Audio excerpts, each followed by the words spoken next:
Welcome back to World War Now, everybody. I'm your host, Conrad Franz, joined not today by Dmitry Kaligan. He is still on vacation. Don't worry, he will be back soon. He has not been abducted by Zog or anything like that. But today I'm, of course, joined by Isaac, our good friend Isaac, host of the Unending Catastrophe podcast on Substack. He's our resident World War Now Palestinian Patriot correspondent. So we know that when we bring him on, we can get full, detailed analysis of the situation as occupied Palestine and the Zog soldiers there expand their Greater Israel project. And of course, the patriotic Iranians, the resistance continues to fight against both the U.S. and the Zog empire there. So great to have him on. Of course, we had GSP on last week. We had him on. I knew Dmitry was going to be gone for 2 weeks, so I wanted to diversify, get GSP on 1 week, get Isaac on another week. So it's good to have him here. Of course, all of his stuff is linked down below. We were recording this in the midst of another Iranian-U.S. tit for tat. The U.S. struck Keshem and Sirik Islands and the coast of Iran in response to them firing on U.S. ships that were attempting to breach the closure of the Strait of Hormuz. The Iranians then responded with 7 missiles launched towards Kuwait and Bahrain, as well as several drones, which the U.S. have since claimed did not hit their targets. We did see some visual images, not 100% confirmed, of a touchdown in Bahrain at the U.S. Fifth Fleet there, or whatever remains of it. So all of this is somewhat unfolding, but the U.S. responded saying they're still committed to the ceasefire and that no one was harmed. Trump has made it clear that he only wants to rekindle the war if U.S. troops are actually killed in these tit for tats. So as I mentioned in previous episodes, I think he's kicking the can down the road trying to get the World Cup here in North America, as well as America's 250th anniversary celebration sort of done and dusted and taken care of before the U.S. and Israel, as well as the UAE at this point, who are with them, lock in and resume the strikes on Iran. So that's the current situation. We're going to be talking about the rest of the situation, of course, the war in Lebanon, the fake announced ceasefire between Joseph Aoun's government and Israel, Hezbollah defying it. We're going to be breaking down everything that's been going on there with the incredible resistance efforts from Hezbollah there. Of course, the latest from Palestine, the latest as Israel ramps up for war with Turkey, latest intelligence operations and releases regarding the Kurds and their attempted influence into Iran. We're then, of course, going to be discussing Russia, Ukraine, and a whole host of other World War III related issues. So thank you, everyone, for tuning in. Isaac, how are you doing? Thanks so much for joining the show. Well, thank you for having me once again. It's always a pleasure, and I'm always greatly appreciated. I'm doing very well. If you're interested in following me and following my content, you can follow it at the unendingcatastrophe.substack.com. You can also follow my Twitter account at Meth Advocate, or you can find me as Based Meth Enjoyer. Meth Advocate at Meth Advocate, or you can find me as Based Meth Enjoyer. Thank you very much again for having me. No, man, it's always good to have you on.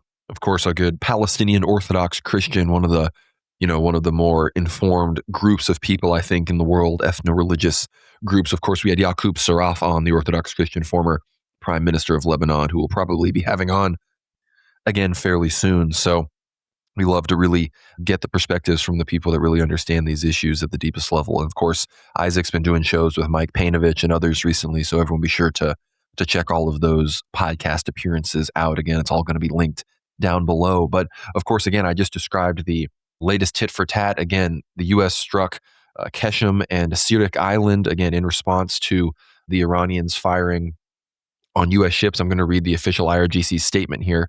It says at 1:30 a.m., 4 hostile oil tankers incited and directed by the aggressor American military and without coordination or regard for the warnings issued by the IRGC Navy attempted an illegal passage through the Strait of Hormuz. After warnings, one of the tankers was targeted and brought to a stop while the other tankers turned back. Following this incident at 2 a.m., American drones struck a communications tower in Keshem and a port in Sirik, both islands, with 2 missiles. In response to this American aggression, the IRGC Aerospace Force immediately targeted 2 American air bases in Kuwait, including Ali Al Salem, as well as that which was left of the American Fifth Fleet in Bahrain with ballistic missiles. CENTCOM then released footage of their strikes on the Iranian coast, targeting radar sites in Goruk, as well as on those islands that we discussed. So it was, I guess, specifically the radar sites used to hone in and target those tankers that were passing through the Strait of Hormuz. CENTCOM responded, said U.S. forces intercepted multiple Iranian ballistic missiles and drones launched by Iran towards the Strait of Hormuz and Gulf neighbors on June 5th.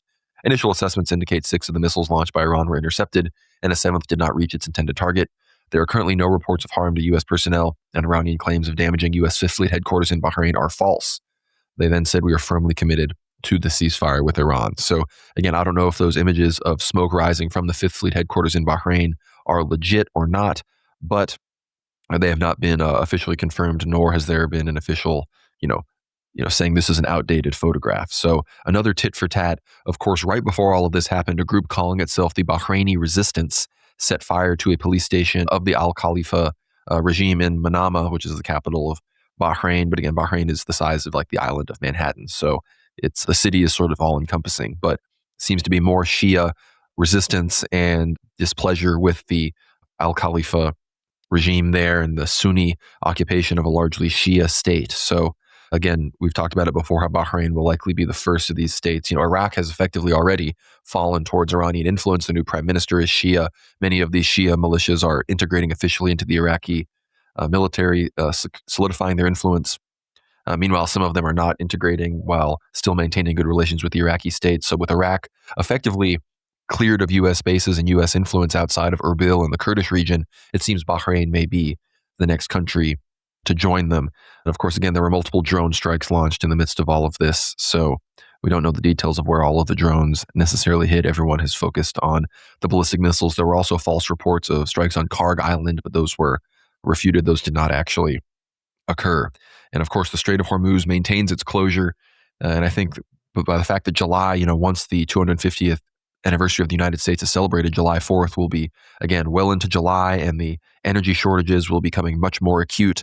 August, I think, is really going to be the time for make or break on those things, and the Asian markets are completely unprepared for this.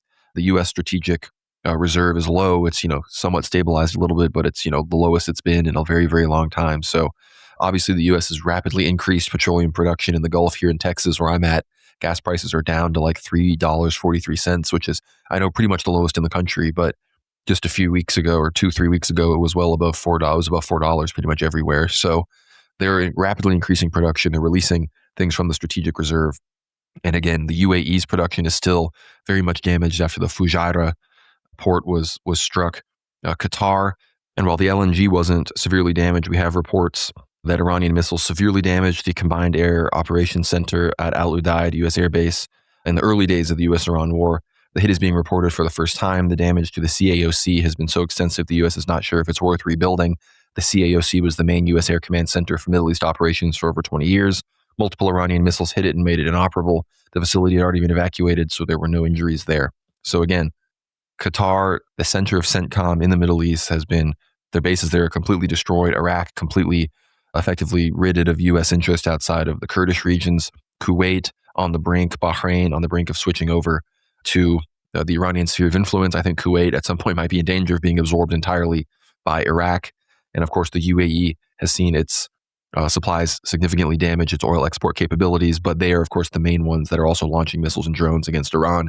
Saudi Arabia, less so, and Aramco has remained only moderately damaged. But again, I think that's the big obvious escalation outside of also closing the Bab el-Mandeb Straits and keeping the Strait of Hormuz closed. Of course, the Iranians are very much prepared to take out Saudi Aramco entirely and really, really throw the world into an energy crisis.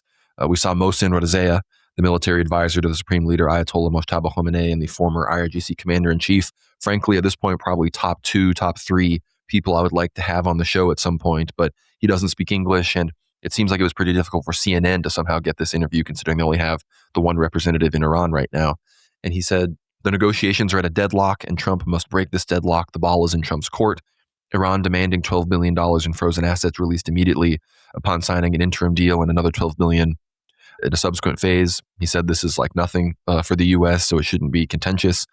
He ruled out a Khamenei-Trump meeting. This will not happen, he said. Of course, earlier this week, Trump said he would love to meet the Supreme Leader, even though he killed his father, his wife, his mother, his children, which obviously the Ayatollah is not going to agree to that.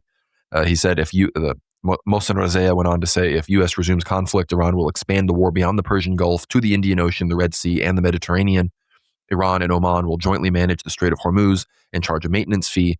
He also warned that he warned the U.S. and Israel against a ground war / invasion, and said our land power is many times greater than our missiles. So, Isaac, I'd love your thoughts on all of those points. Most importantly, the expansion of the war into the Persian Gulf, Indian Ocean, Red Sea, the Iranian and Omani joint control over the Strait of Hormuz. They have that new Persian Gulf Strait Authority that they are charging those environmental impact fees. And it seems that the Omanis are going along with it. And that was probably one of the biggest other pieces of news that I saw this week. And this is from Middle East Spectator. It says an unidentified drone impacted at Mina Fahal port today in Oman, temporarily suspending operations for safety reasons, but not causing any material damage. The drone was not launched by Iran. It is likely that another Arab country in the region launched it to cause problems in Iranian-Omani relations. And of course, Trump and Scott Bessent made it clear that if Oman collaborates with Iran on the control of the closure and blockade and charging of fees through the Strait of Hormuz, that they will be blown up. And Scott Bessent hinted at targeting them economically. So I'd love your thoughts on everything Mohsen Razea said about the state of negotiations, about the expansion of the conflict, as well as in particular the joint control of the Strait of Hormuz by Iran and Oman, and the potential targeting of Oman now, the peaceful grandmother of the Middle East, now falling under the target of Zog. Well, first and foremost, to talk about with what's happening with Iran, I'm not surprised that this tit for tat is happening. But one thing I noticed, especially with the last attacks, is, and you kind of saw it with these attacks too, it's not just simply a tit for tat. It's a matter of every time the Americans strike the Iranians strike with 1.5 or twice the force, right? They're trying to make it clear, we're not going to tolerate this. You attack us, we're going to hit you harder. It's very clear, you were right, that Trump wants to wait until after July 4th. He wants to wait until after like the World Cup is finished in America to continue this war, because it probably wouldn't look very good, and it'd be just bad publicity overall. And overall, people are just not very happy to celebrate, the 4th of July, 250th anniversary for a lot of Zoomers. It just doesn't mean anything because of just the state of the economy and the state of the world. In terms of Iran expanding the war into the Red Sea and the Mediterranean and the Indian Ocean, that is very, very, very possible. I know, correct me if I'm wrong on this, but some of their newest ballistic missiles are capable of hitting Diego Garcia, right? Which is where the Americans and the British have a joint air base there. And if they feel the need to not just attack military targets, but any kind of economic or commercial assets that are trying to go in or go out of the strait or to bypass them, they'll probably do that and just cause even more trouble for the Americans. I think the Iranians are ultimately, they want to punish the Americans and they want to make the Americans submit. It is possible that by the end of this year or close to it, eventually Trump does submit. I'm not saying it's going to happen, but it's possible, and he will simply sell it to them as it's the best deal in the world. We got an amazing deal. The Iranians love us now. We're going to have everyone except for Chevron, because Chevron miffed me, go in and drill, and we're going to make trillions upon trillions, and it'll all be a bunch of crap. When the reality is, Trump will just basically acquiesce to everything Iran asked, but he can just sell it to his base and his base will eat it up. And at the very least, the rest of the country will sigh with relief and say, thank God this is over. In terms of Bahrain and Oman, and it was really sad to see, not sad, in a way kind of shocking to see Trump and the Treasury Secretary openly admit to wanting to bomb Oman, especially when Oman had worked incredibly hard to try to get the negotiations initially going before the war started. Oman has considered itself a peacemaking country. Oman is a peaceful country. It does not really engage in much political intrigue or really it's just sort of there almost. Like you said, the peaceful grandma of the peninsula. Everybody likes to wave and say hi. But I don't think you're wrong when you said that the drone that hit that port, you said was the port in Muscat? I'm going to assume it would be. And I don't think you were wrong when you said that was probably done by an Arab country, probably Saudi Arabia or the UAE, primarily because these countries are just so tied to the hip with Israel and America. They are willing to do anything to sabotage any positive relations any nation would have with Iran, and that would mean attacking fellow Arab countries. I don't think it will be successful in the long term because, again, the Omanis do control, their side of the Strait of Hormuz. I think they view in the long term, they view the Iranians at the very least as trustworthy. They know that when they speak to the Iranians say they're going to do something, they'll do it. If they say they're not going to do anything, they're not going to do that. And they value that trust more than they fear any threats of violence from America or the Arab countries. And I think, honestly, any attack against Oman will be viewed negatively by the world. It will be seen as, just insane overreach. So I'm not entirely sure if Trump will do it. I think it's just bluster. I think it's just a typical bluster of this administration. And in terms of Bahrain, I have always believed, and I think a lot of people always said, that Bahrain is the first of the monarchies to fall in the Gulf. Bahrain is a monarchy led by Al Thani. The Al Thani, if I'm right, it is the Al Thani family. And they are Sunnis ruling a majority Shia population. And they treat the Shia population, with a level of brutality. We've seen in the past couple months Shia Bahrainis being kidnapped, being tortured, being arrested, and in a couple cases killed for, quote unquote, being pro-Iranian regime. And the people are frankly fed up with this government, and this is going to be and I have a feeling that the Bahraini government is not going to last very long, especially with that Bahraini resistance doing what it's doing, with Bahrain being hit by missiles by Iran, with the population ultimately overwhelmingly being pro-Iran. I have a feeling that, you just push and push enough, eventually the government in Bahrain collapses. And when that happens, it would not be particularly surprising to see like the Shia militants and the Shia militias in Iraq simply just seizing Kuwait. Because I tell people, what is the difference between a Kuwaiti and a Southern Iraqi? Literally none. But yeah, I think those are some real possibilities gearing up for the next 6 months. No, I totally agree. You mentioned the missiles that can hit Diego Garcia. They also mentioned, the Mediterranean. That means they could be striking bases. Again, obviously the Iranians don't want to incite Turkey, but that could mean striking Cyprus. The Black Sea is connected to the Mediterranean. There's Iranian missiles that have Romanian bases, NATO US bases in its range, and the Romanian air bases are one of the key stopovers in the air bridge from the US to RAF to the RAF bases in the UK, to the bases in Romania, to Ben Gurion Airport in Israel, onwards into striking Iran. So the Iranians would be justified in doing these strikes, and they do have the capabilities. I don't know if they are capable of doing it without being intercepted per se, but they could definitely scare some Europeans.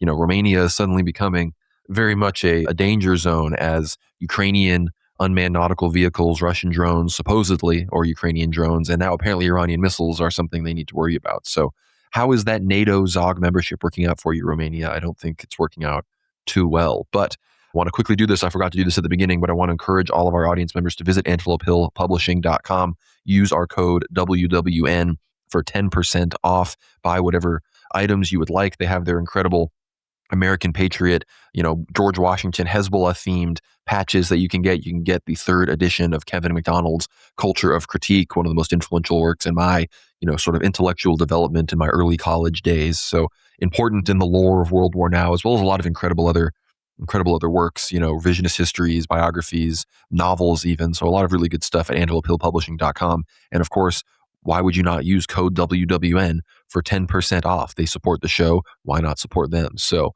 head on over, do that. It's of course linked down below. Show them some love for supporting the show here. And of course, I want to encourage everyone also to check out our Ether Hour episode this week. Really, it's a solo Ether Hour with me and Andrei Afanasyev. So check that one out. He is on the front lines in Lugansk region, reporting from the front in the Donbass as we were recording. It was a bit of a tough connection, but it's a good, solid ground report. He discusses the Russian advances. He discusses the Oreshnik strikes on Kiev, Russia's new force posture, as well as the situation between Russia and Armenia, and among other things. So that is linked down below as well. And if you want to become a supporter of the show at worldwarnow.co to get behind the paywall, please do so, and you can listen to that full episode as well as the full version of all of our Ether Hour episodes, including recent interviews with, again, former Defense Minister of Lebanon, Yaqub Saraf, Dr. Matthew Raphael Johnson, former member of the European Parliament, Nick Griffin, Warren Balog, Mike Painovich, a whole host of other really incredible show guests, Father Peter Hears, the list goes on and on. So be sure to check all of that out, support the show, and don't just support us, but also, of course, get access to all of the incredible Ether Hour content. So thank you all so much for listening. Please leave a like and comment on the episode as well. It really, really helps us out. But diving back into that analysis. Of course, the Strait of Hormuz and its closure is still the main card that the Iranians hold. They're holding the Houthis back, who continue to shoot down MQ-9 Reaper drones, ready to close the Bab el-Mandeb Straits at any time. The U.S. is clearly still preparing contingencies for dealing with them. And of course, the militias in Iraq are also standing by. And of course, we're going to talk about Hezbollah and Lebanon here in a second. But one of the biggest vindications of one of our favorite World War Now guests was Yaqub Saraf's discussion of the UK and France's and NATO. The US was dragging them into the conflict in the Strait of Hormuz to use their demining capabilities. This is from G Captain. It says the UK and France have finalized plans to lead a multinational mine clearing mission in the Strait of Hormuz within days of an agreement between the US and Iran to reopen the waterway, according to people familiar with the matter. Shipping in one of the world's most critical trade corridors remains at a near standstill, with the U.S. and the Islamic Republic clashing in the Persian Gulf earlier this week amid fraught efforts to agree to an interim deal to restore maritime traffic to pre-war levels. Military planners in multiple countries that are at an advanced stage in their plans to join efforts to rid the strait of naval mines laid by the IRGC, said 5 people familiar with the talks. On Wednesday, U.S. President Donald Trump downplayed the threat posed by Iranian sea mines to commercial shipping. He said U.S. forces had gotten most of them. A day earlier, Secretary of State Marco Rubio told senators that Iran had mined large sections of the strait. Trump added that the strait would reopen immediately once Iran signs a memorandum of understanding to end hostilities, yet the two countries are struggling to agree to terms. Iran's Foreign Minister Abbas Araghchi said on Thursday that there's been no progress in their talks with Israel continued its offensive in southern Lebanon. So we're going to discuss Lebanon in a second. But Yaqub Saraf, in April, last time we had him on the show, he said the only reason that Trump is trying to drag NATO, specifically the UK and France, who just last week sent their first ships, the USS Charles de Gaulle 2 weeks ago entered the CENTCOM area of responsibility, and the UK HMS Dragon ship also entered the area. So they officially joined for the first time, the first other NATO European countries to get involved. And Yaqub Saraf, former Lebanese defense minister, said that was only because the US does not possess the mine clearing capabilities that the UK and France do, because the channel is so important to them. They've had to worry about Russia and other people mining the channel. So they have those capabilities. The U.S. has never had to worry about anyone mining anything. We have the Atlantic and Pacific. You can't mine us that badly when we have power projection from there. The American military is designed to deploy destroyers and aircraft carriers around the world, not landing craft. So our ability to clear mines, land on these shores, these are not our capabilities. This is what we need help from NATO allies and these other countries. We can supply the technology, the intelligence, the air power, the deployment power, but to actually clear these mines, to actually land people on the shores, these are other countries have more advanced capabilities than we do. And that's exactly what is happening now. They haven't engaged in any strikes. They haven't even really defended anyone with defensive capabilities on these ships. They've exclusively now said they're going to be doing mine clearing. So total vindication for Mr. Saraf. But again, the Omani situation, you're right, Isaac. Again, the Arab countries are looking at Oman. They see them as sort of exposing their hypocrisy, I think, in a lot of ways, with Oman being truly neutral and basically being forced into the Iranian camp, because the Iranians are straight shooters. When they make an announcement and an intention, they mean what they say. Whereas at this point, the Americans, in conjunction with the Israelis, have attacked Iran 3 times now in the midst of negotiations in a row. So there's just no trust there. And if it wasn't for the billions and trillions of dollars that these Gulf states had donated to Trump and how they've been propped up, then obviously we know that they would be feeling the same way. But they've been bribed with the Abraham Accords in the case of the UAE and these other countries. And, Saudi Arabia, Mohammed bin Salman wants to turn Saudi Arabia into this modern, Zog country, basically. So they've been baited by the carrot, and now they're receiving the stick of righteous retribution.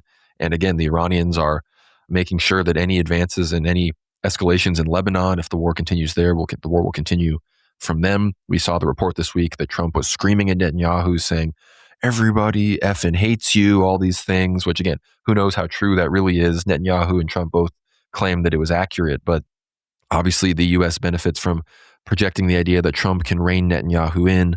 So that's one thing there. Of course, Isaac, I'd love your thoughts on the Strait of Hormuz situation, but if you don't have anything else to talk about as far as Iran and the Strait goes, we do need to discuss the situation before we move to Lebanon, I do want to discuss the Kurdish situation.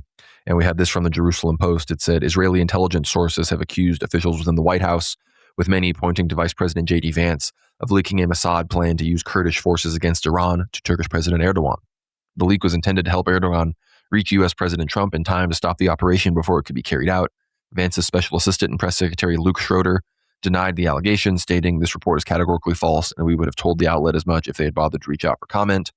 And then Israel Channel 12 Yedioth Ahronoth said, in an effort to bring about the fall of the Iranian government, the Israeli intelligence service Mossad, working with the CIA, carried out an initiative to arm Kurdish militias with weapons seized in conflict with Hamas and Hezbollah. The Mossad was responsible for delivering the weapons and ammunition to the Kurds. Under the plan, the Kurds received financial assistance and vehicles and were armed with both small arms, anti-tank launchers, grenades, and mortar bombs. But leaks to the media, lobbying by international actors, including Turkish President Erdogan, and wariness among the Kurds themselves told U.S. President Trump to pull the plug on the idea. And I don't know how much the plug was pulled. We do know that in January, in the midst of the massive protests that were supposed to be used to overthrow the government of the Islamic Republic, the Kurds made incursions into the Iranian Kurdish regions from Iraqi Kurdistan. Apparently, Erdogan and Turkish military shared intelligence with the IRGC. The IRGC then adeptly repelled these Kurdish invaders and their U.S.-Israeli weapons, and that was the end of that. And Trump, multiple times during the course of the first 2 months of the war, of the Purim War, expressed frustration at the Kurds for not sharing these weapons with the Iranians and help facilitating an uprising. And of course, all throughout the ceasefire, Iran has been striking Kurdish targets within Iraqi Kurdistan with impunity. The Americans don't consider it a violation of the ceasefire, which shows you how the Kurds have really played themselves by saddling themselves with allies that genuinely do not care whether they live or die. So with all of that, actually one more final thing before I shoot it over to you, Isaac, we got this report from CNN. It says Israel sent troops to Azerbaijan during Iran war as part of secret network across region. Sources say Israel secretly deployed elite military and intelligence units to Azerbaijan during the war with Iran as part of a network of covert sites across the Middle East to facilitate operations against Iran, 4 sources familiar with the matter said. The forces operated out of several locations in southern Azerbaijan, 2 of the sources said adjacent to Iran's northern border, and at its closest point, only about 60 miles from the Iranian city of Tabriz, which Israel struck during the war. Special commando units were also deployed to the location and carried out intelligence gathering missions and drone operations, the other 2 sources said, giving Israel a valuable perch from which to see into northern Iran during the war. The secret deployment to Azerbaijan, reported by CNN for the first time, was one of several military positions Israel maintained across the Middle East that gave its military unprecedented reach, highlighting the role Iran's neighbors played, with some with permission, some likely without, in facilitating operations against Tehran and becoming entangled in the conflict. The locations in Azerbaijan were among numerous covert military sites and bases in multiple countries, the sources told CNN, including in Iraq, the United Arab Emirates, and Somaliland. The forces initially planned as potential rescue teams in the event of an emergency, expanded in scope to become military and intelligence gathering positions. Israel has long viewed Azerbaijan as a strategic partner in its fight against Iran, and the preparations began weeks before the opening strikes of the war. In mid-January, as Iran crushed wide-scale protests with the mass killing of demonstrators, Israel prepared a covert mission along the Azerbaijan-Iran border. 2 of the sources familiar with the plans told CNN. The sources described it as a preliminary operation laying the groundwork for additional steps by installing listening devices and intelligent equipment in the area. Israel was planning to execute the operation under cover of what were to be the opening strikes of the war in mid-January, but U.S. President Donald Trump called off the strikes at the last minute, saying that Iran had agreed to stop the killing of demonstrators. Israel proceeded on its own. The Israeli Air Force used stealth jets and special forces as part of the operation to install the devices, as Israel's political leadership believed negotiations between the U.S. and Iran were doomed to fail. The intelligence gathering site became another means by which Israel could collect information on Iranian military movements and facilities, as well as potentially providing early warning of missile launches. One of the key operations launched from Azerbaijan, one of the sources said, was the killing on March 4th of Rahman Moghadam, who led the Islamic Revolutionary Guard Corps Intelligence Division, and who Israel said was responsible for planning an assassination attempt against Trump in 2024. One day later, drones struck an airport in Azerbaijan's enclave of Nakhchivan, damaging a terminal building and wounding several people.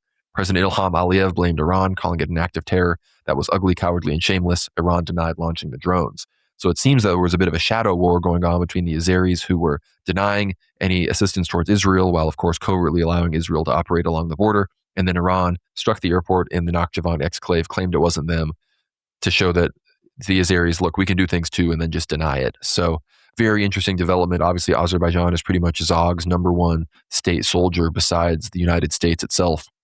So I'd love your thoughts on that report. Isaac, I'd love your thoughts on the Kurdish report, the potential leaking by, I guess, J.D. Vance. So if this is true, first-based J.D. Vance moment I've ever seen, apparently sharing intelligence with Erdogan back in January, which might have facilitated that stoppage. I would love your thoughts on those 2 reports, as well as generally Iran's strikes on the Kurds, the current state, of course, of the ceasefire, obviously, as well as, again, the Azeri situation and just all the neighbors involved right now. Well, in terms of the turds, it's like DJ Khaled said, congratulations, you played yourself. They were crushed essentially at the beginning of January because they got no real help. They got some guns, but they got no real help, and they're being struck and attacked by drones and missiles in Kurdistan and Iraqi Kurdistan on a regular. The Americans are not helping them. This has happened, I think, at least quite literally 8 times in the past 75 years, where a Western power, the Americans, the British, the French, will arm the Kurds, and then literally just sell them out and just be like, haha, psych, we're not going to help you. Sucks to be you. I think any other attempt by the Kurds, whether they are in Iraqi Kurdistan or or within Turkey on the border of the Iran, to attack IRGC or just Iranian positions or infrastructure in any way, will be met with force, as we've seen it met with force. The Iranians have proven themselves able to just crack down any Kurdish uprising. And Erdogan is just not interested in seeing this stuff spread towards his border.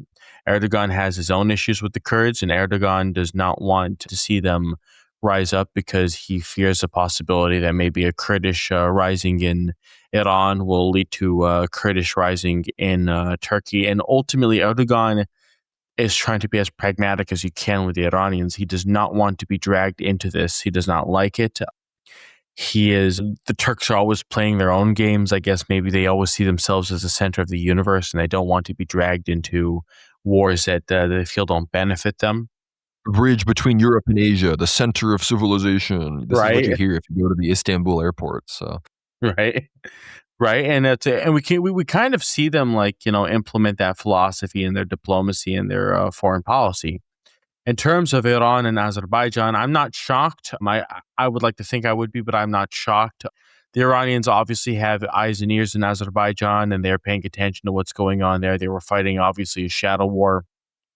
That Iranian attack was likely an attack on an IDF position within that airport or wherever the IDF where it was stationed in Azerbaijan. That will continue. Once the war continues again, and it goes hot for another couple weeks before it's finally over, the Israelis will be attacking Iran from forward positions in Iraq again, in Azerbaijan again, possibly in Kuwait and the UAE. The Israelis will be establishing themselves in those nations to attack them.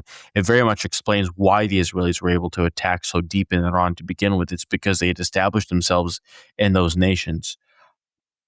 In terms of all of that, is that, yeah, I think that war will continue and the Israelis will continue to use that. And frankly, it just shows the cowardly nature of, the Sunni Arab world within the region. And of course, the cowardly nature of the Turkic Azeris that ultimately are just as zogged up as can be. And no, you hate to see it. But God punishes all traitors, I think. I very much agree. And the UAE, at least, I think they're too deep into this to back out at all. I think the Saudis are really considering whether or not we need to reach out to the Iranians and potentially, kind of stand alone and negotiate with them on our own terms against this. The UAE is locked in. They've launched so many strikes on Iran, launched so many drones. And it makes sense why the Iranians have effectively launched more strikes on them. Maybe not as many high-powered missiles, but at least for drone strikes and actual targets, they've launched more strikes on the UAE than they even did on Israel. Oh, yeah. I think I just want to say real quick, I think the Saudis, they're realizing that this war can be really bad for them. They're not zogged up, really. They have that sort of sense of superiority in the same way the Turks do, in the sense of they ultimately don't care about Palestine, but they also ultimately don't really care about Israel. What they care is about, Saudi Arabia and its power and strength and its eminence. I think they're starting to realize that the UAE is becoming a liability, because I've never seen a more cucked people.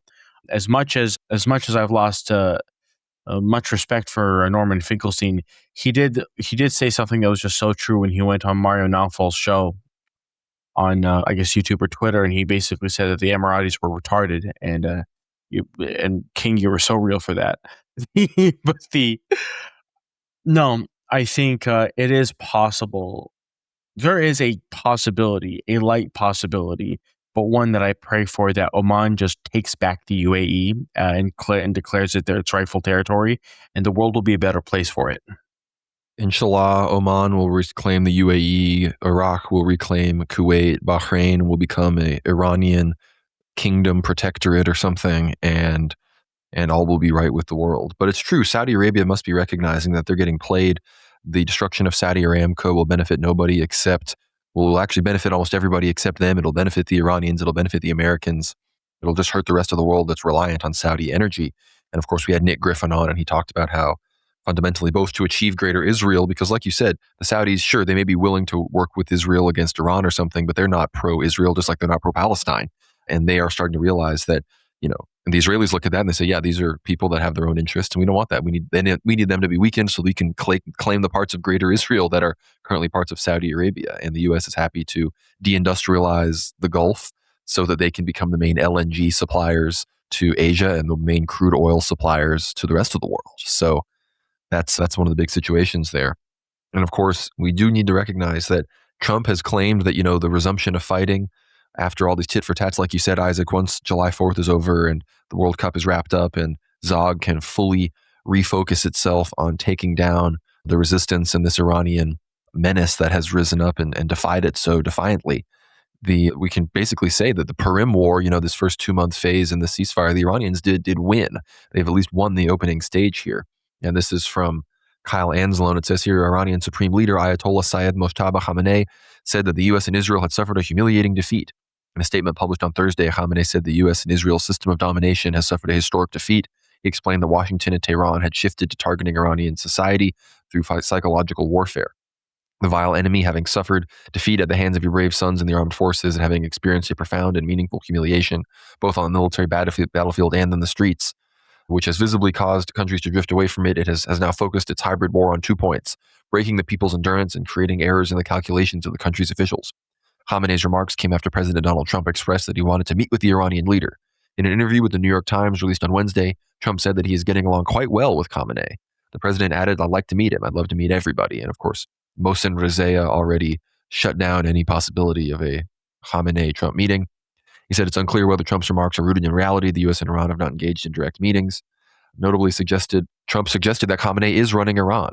The president told the New York Post that Khamenei has absolutely been involved in talks, and other Iranian leaders have a lot of respect for him. Trump continued, They say he is approving because that's the way it has been for a long, long time. His father and then him. I guess it's a succession, but we seem to be getting along quite well. U.S. officials previously suggested that Khamenei was incapacitated and the government was fractured. Trump claimed the Iranian leader was not doing well and missing a lot of parts. The rare statement from Khamenei comes as the ceasefire appears on the brink of collapse.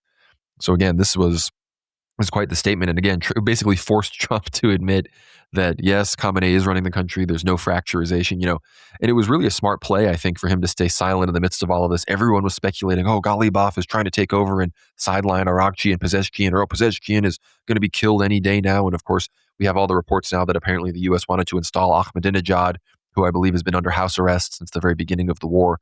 But it seems to me that Pezeshkian, Ghalibaf, and Arakchi, the three main public-facing Iranian government officials and negotiators, are all fundamentally taking orders in the same fashion from the Supreme Leader Mojtaba Khamenei, as literally confirmed by Donald Trump himself. So at this point, I think all the Jewish propaganda about the internal division in Iran and the potential of collapse can be completely put aside.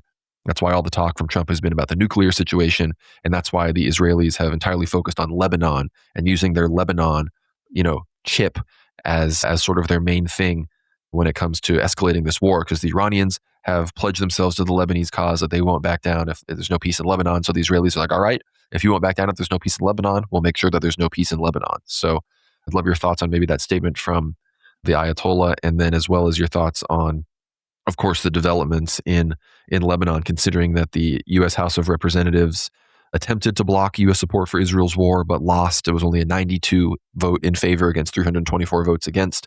Only Thomas Massie joined the 91 Democrats in supporting the legislation that would have ended Israel's war in Lebanon.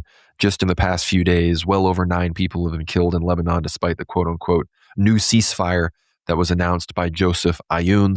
He said to Iran, Joseph Ayoun, after, negotiating with Israel, despite Israel, actively invading his country well north of the Litani River, he said to the Iranians, "It is not your country. It is not your job to interfere into our country. They are using Lebanon as a bargaining chip in their negotiations with the U.S. It is unacceptable. Hezbollah must not understand that no other way than to sit back and talk." And he went on to also say that, there will be no deal with Israel or anything until the war stops. But Hezbollah's released the statement, and Naim Qassem, they all made it clear. The best case for a real end of the war and a restraining of Israel is the Iranians, not some deal with the current government in the United States and Israel. That is the most ridiculous thing we've ever heard, which is completely true. Israel wants to take southern Lebanon. Israel needs the water. Israel needs the land south of the Litani River. That's something they very much desire. And it's only because of Hezbollah that they don't still have it and they aren't still in possession of it. So I'd love your thoughts on the situation in Lebanon, Isaac, as well as, of course, the supposed negotiations, Joseph Ayoun and the Lebanese Forces Cuckold Party negotiating on behalf of the Lebanese people, whereas all the reports I'm hearing, most people on the ground in the south have, even if they have historical issues with Hezbollah, many of them have realized that the government are the ones in bed with the enemy, and the Iranian Hezbollah axis of resistance are the ones actually acting in the interests of the Lebanese people. Oh, yeah. So I guess first off, getting back to the Iran-Trump thing, Trump, I remember Trump's Truth Social posts where he was saying, we're negotiating with the new leaders, and new leaders are smart people. And he was going on about, Mujtaba being, Sayyid Ayatollah Mujtaba being, missing parts and not in action. And then you had this Tehran Times or like whatever it is, especially on Twitter, like pushing crap about Ghalibaf, sidelining people. And it was all a bunch of crap. I mean, Mujtaba is alive. We know this, we can see this, and everyone is basically doing what he says. He is a supreme leader. Trump has blustered a lot, and Trump has spoken a lot, and frankly, I just don't believe anything the administration say. At this point, to me, it's just, I don't listen to the administration. I do not trust it. When it comes to this war, the only thing I trust are official IRGC or Iranian Ministry of Defense or Ministry of Foreign Affairs statements or statements directly from the Ayatollah or from any other Iranian official. That's the only thing I trust. Jesse Waters was saying, did you know the Ayatollah is actually gay? Actually, all these Muslimics that hate the gays, actually, they're gay themselves. Did you know the Ayatollah is all deformed? And it's just like, God save me from this boomer slop. Excuse me. I can't stand it for the life of me. And no, I don't know if negotiations are really going on. Especially with threatening Oman, I think by the end of the day, just the Iranians are firm on their position. They know what they want. They've made what they want clear. They're just waiting for the Americans to just, accept it. In terms of what's happening in Lebanon, yeah, there is a greater deal of sympathy for Hezbollah. Hezbollah, every time it goes through elections, it wins the largest share of the plurality of votes because, Lebanon has a parliamentary system. You have multiple parties. It's not like a binary A or B thing. In 2022, during those elections, they had the largest share, I think like close to 20%. And again, they're like a bunch of other parties. They had the plurality of votes, and they consistently do that. A lot of Christians in southern Lebanon that were either neutral on Hezbollah or weary, somewhat not weary, but wary of Hezbollah, have come to realize that actually, oh no, these guys are actually defending us because they will watch, and they have watched the Lebanese army just turn tail and run as the Israelis, and then within hours, the Israelis bomb their villages or bomb their towns. Hezbollah is growing in popularity from what I can see, from what I can tell, and especially in terms of Joseph Aoun, he is just,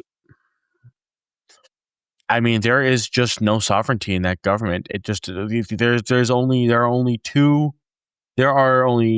one sovereign entity that is Lebanese that is acting within Lebanon, and that is Hezbollah, right? The government is basically non-existent, and it's really shameful to see. But ultimately, at some point, either Aoun will have to just capitulate to to Hezbollah or capitulate to the Iranians, or maybe he will just resign because there's nothing he can really do about this. The interesting thing again is just watching Israel is watching the IDF move forward and then get their asses handed to them through drones and other strikes. I know there was this castle that they tried to occupy. The Hezbollah attacked it, and they were forced to retreat. The IDF will engage in tank columns going up roads, and then those columns will be forced to retreat. it's very clear that the IDF is just struggling to gain any real or serious ground in the region. And yeah, it's just it's a slow grinding process. A lot of people, you have a lot of these rightoids on Twitter that are coping about, oh, well, what's Hezbollah doing? Here's the thing. Israel had occupied Lebanon for nearly 20 years, from 1982 until 2000. They occupied southern Lebanon in some form or another. They established the Southern Lebanese Army as a proxy to just, I guess, validate their occupation and to fight off Hezbollah and Amal and other forces. Eventually, they left because it was just too much and it was exhausting and they just couldn't handle it. Whether it takes a year or 2 years or 5 years or 10 years, like in the past, eventually Hezbollah will drive Israel out. It doesn't matter if they're not doing it instantly, and that's what these rightoids aren't getting. They don't have that long time preference. They've got that short time preference, as it were. They want the content instantly and immediately. They want to know that they are, that they feel they're feeling epic and based. Oh, Hezbollah is not defeating Israel instantly. Oh, not based? Cringe. I don't know. I don't support losers or whatever the hell it is. Like, no. It took a long-term time preference. Eventually, Hezbollah will drive will drive the IDF out. They may have the guns, but Hezbollah have time and they have belief in God. There's no other way to put it. And so, yeah, that's my take on it. I do think eventually the IDF will be forced to leave, especially because if I'm looking at internal reports, if I'm looking at how a lot of these people are talking to each other, they really don't like this. In fact, there's a lot of talks of like people just wanting to leave on the ground. They're like, we need to get out of Lebanon. What are we even doing here? And especially with these elections coming up in October within Israel, it'll be interesting to see if Netanyahu loses and if it's another weird joint government with Naftali Bennett and Yair Lapid. It'll be interesting to see how they handle Lebanon. This is Conrad cutting in from the future. Crazy developments occurred just in the 48 hours after this was recorded. Israel has struck Beirut, the southern suburbs of Dahye, the Shia areas in the capital of Lebanon, intensively. Apparently no Hezbollah forces were killed. 2 passersby were killed and 11 plus, 12 plus others were wounded. So major strike. Iran then immediately responded, launching 20 plus missiles towards Israel, multiple impacts in Haifa in the area there. Donald Trump is currently, as I'm recording this update, on the phone with Benjamin Netanyahu, trying to urge him to stop, to not retaliate.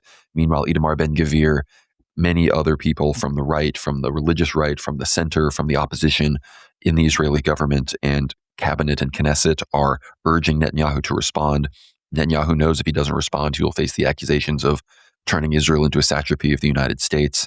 The elections are coming up later this year in October in Israel, and all of the opposition are going to use this against him. So to me, it seems inevitable. Trump told them not to strike Beirut. They struck Beirut. They are going to be responding to these Iranian strikes. Apparently 1 or 2 cluster munitions were launched towards Iran from Israeli jets, but no Israeli jets were really present over Iran. Trump trying to hold this attack back, but it's clear the war is back. Things have reignited. I don't know if Trump is going to succeed in tamping this back down. He's saying right now that things are going amazing. We're on the brink of signing an agreement. He said that Monday, Tuesday, or Wednesday, he was on the verge of signing an agreement. Of course, this is all more just nonsense, trying to prevent the markets from collapsing like they likely will. The oil prices are going to shoot up again in the midst of this back and forth and these strikes.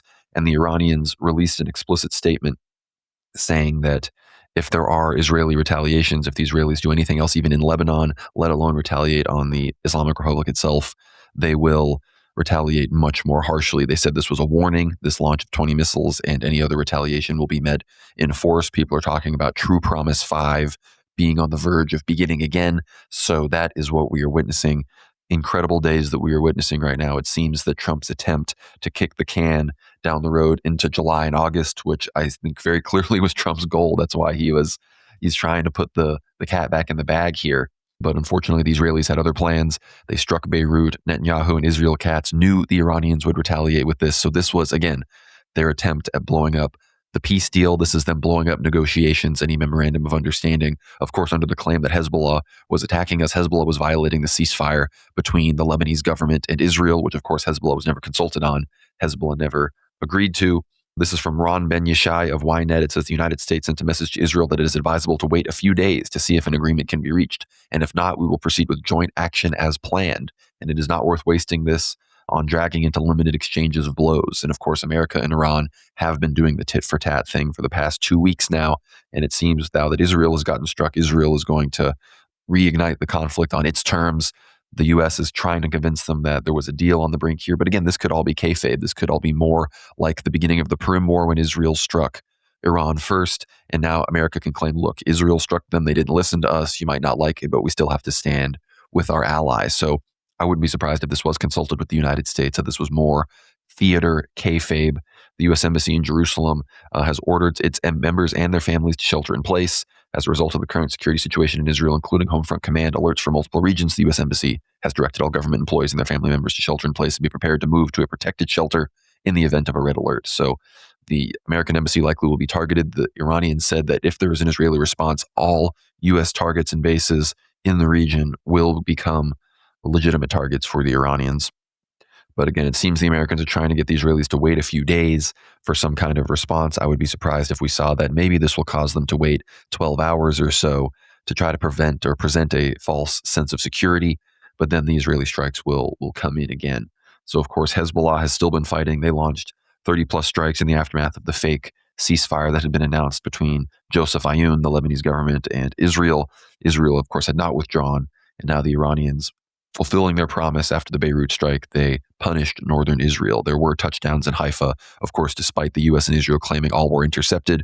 There claims that 15-plus THAAD interceptor missiles were used, as well as 3-plus Arrow interceptors. So again, whether or not any got through or not, that's $13+ million times 15 that we just used on those THAAD interceptors. So again, we are bankrupting ourselves for the Jews and for their Greater Israel project and nothing more. But currently, major stratotankers had lifted off from Ben Gurion Airport to protect themselves from strikes, but also to prepare for undoubtedly future actions. Iranian air defenses shot down an American MQ-9 Reaper drone over Iraq in the midst of all of this. So things are still very hot, and the Iranians have their finger on the trigger. As I'm recording this, there's a chance the Israelis have already started their engines on their jets for these next strikes. So lock in. This is being recorded, hopefully, barely over an hour before this episode is released. So thank you all so much for tuning in. The rest of the analysis with Isaac is still fantastic, so don't lose heart. A lot of it has already proven prescient. So listen into the rest of the episode and stay tuned to my live stream Tuesday evening, 7:45 p.m. Central on the World War Now YouTube channel, here on the World War Now Substack at worldwarnow.co, and of course on the World War Now X channel at worldwarnow_. We'll be covering all of these events. Maybe we'll even have to go live sooner to cover the complete outbreak of war once again. So back to the show.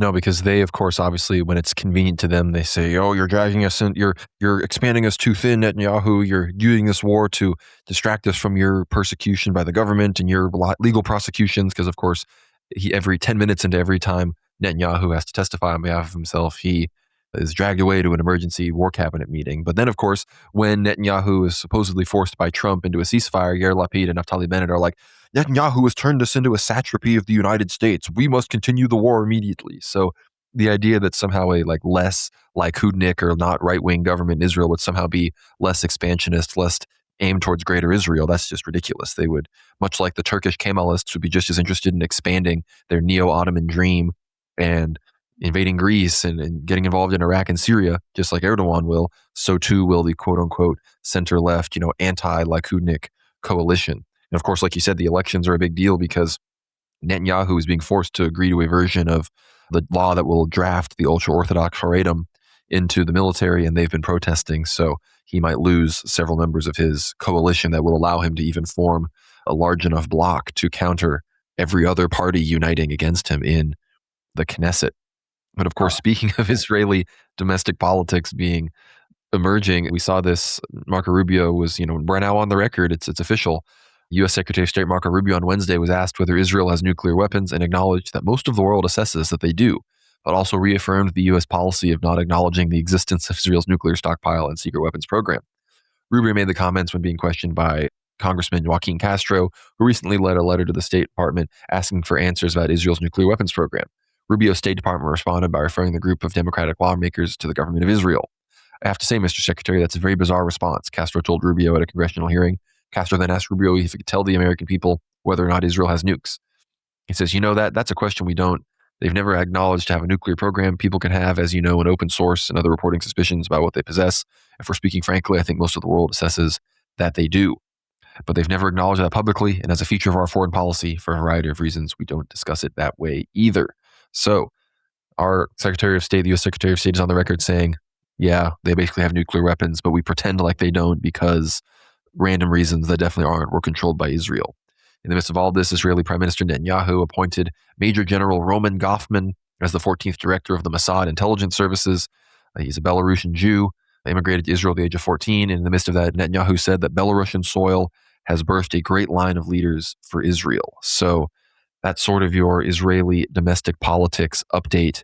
I'd love your thoughts on the Israeli nuclear disclosure, Isaac. We also got some reports. There's been more strikes on Gaza, some more updates from Palestine in the past week. If you have any updates there, I'd love your thoughts on that, as well as the new Mossad chief and, of course, this nuclear disclosure from Marco Rubio. Well, in terms of the nuclear disclosure from Marco Rubio, it is a little surprising that Rubio basically admitted that Israel does have a nuclear arsenal. Well, it's not our policy, but most of the world agrees. And it's like, yeah, that's just true. In terms of the internal Israeli politics, I think what's interesting is just seeing how the past couple of years have proved that, frankly speaking, Netanyahu is really the only competent politician amongst them. Like, everyone else just seems to suck, and they have no real. Because I remember I was looking at these interviews that Israeli Jews were given, thinking about this alliance, and people looked at Naftali Bennett and they saw he was crooked and hypocritical. People looked at Yair Lapid and they seemed to think him as weak and ineffectual. And they didn't seem to like Netanyahu, but they feel, well, he seems to be the only one that seems to get stuff done, blah, blah, blah. He's like, Netanyahu seems to be the only politician in the country to have any actual sense of political acumen or skill or intelligence. Like the left Labor politicians just seem weak. Everyone that tries to ape him, Naftali Bennett, comes off as inauthentic, and again, like, he has there's some issues in his past in terms of hypocrisy. And then you have the people to the right of Netanyahu that are literally retarded. For example, Tamar Ben-Gvir and Smotrich it would be a gift to the anti-Zionist cause and to the destruction of Israel if a guy like Ben-Gvir was made prime minister, because, the decisions he'd make would destroy the country within 6 months, right? Or even Smotrich, but Ben-Gvir is a Kurdish Jew and Smotrich is a Romanian Jew, I think, or Moldovan. And Smotrich, maybe Smotrich would make under him the country, instead of falling in 6 months, it'd fall in, 18 months, I think it's going to be... That's that Romanian Kurdish IQ gap. Right, quite literally. But I think, it ultimately doesn't really matter who's elected, because, it's not like, again, you're not wrong, you were not wrong. It's not like you get Yair Lapid, you get this weird unity government, where you have two prime minister sort of deal like they did in 2022, where you have Lapid and Bennett, all of a sudden being humanitarians and then wanting, they'll continue the war in Lebanon. It's just like because they won't prosecute it as harshly, they'll be seen as waffling. It'll be even similar with what you see within Gaza. They'll not prosecute it. They'll not prosecute what's happening in Gaza as harshly, so they'll be seen as waffling and just ultimately ineffectual. And I think it's almost interesting when you see that the state of Israel seems to only be effective when it's led by people that are just immoral, ruthless, and frankly, criminal scum, like Netanyahu. The state seems to really exist in its best when it's just murdering people, right? When it's waffling on that, right, that's when it just seems to just fall apart, or at least the internal politics fall apart. And then, it shuffles back to that, Likudnik sort of vibe, even if the country was run by, even when the country was basically dominated by labor politics from 48 until 77, they still had, that ultra nationalist vibe. But especially in terms, I don't know, it's just if that law is passed and the ultra orthodox are forced to be drafted I don't know what that's going to do for internal Israeli society. I think a lot of these people will literally just go to jail instead of going to serving in the military. I think if they do serve in the military, they will not do very well. They might even, purposefully be incompetent and ineffectual, to get out and, like cause problems, during IDF combat operations. And I think you're not even wrong. Like if Netanyahu signs this, then Ben-Gvir probably is going to be pressured to leave the coalition. Smotrich will be pressured to leave the coalition. You'll have at least 2 or 3 others that will be pressured to leave the coalition. He loses majority, and then he basically, and then all of a sudden, it doesn't matter. So Bennett and Ben-Gvir will probably to form a coalition government against him.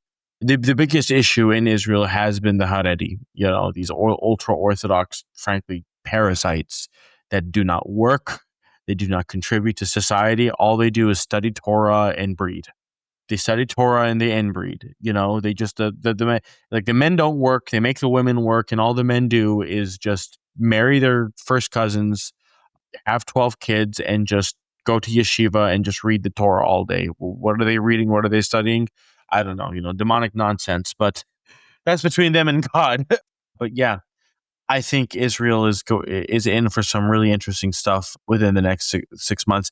And I think this all plays very well in terms of the longer term resettling of the chess pieces in the Middle East, if you want to use that phrase, because I do think ultimately the Americans will be forced to completely leave the Middle East.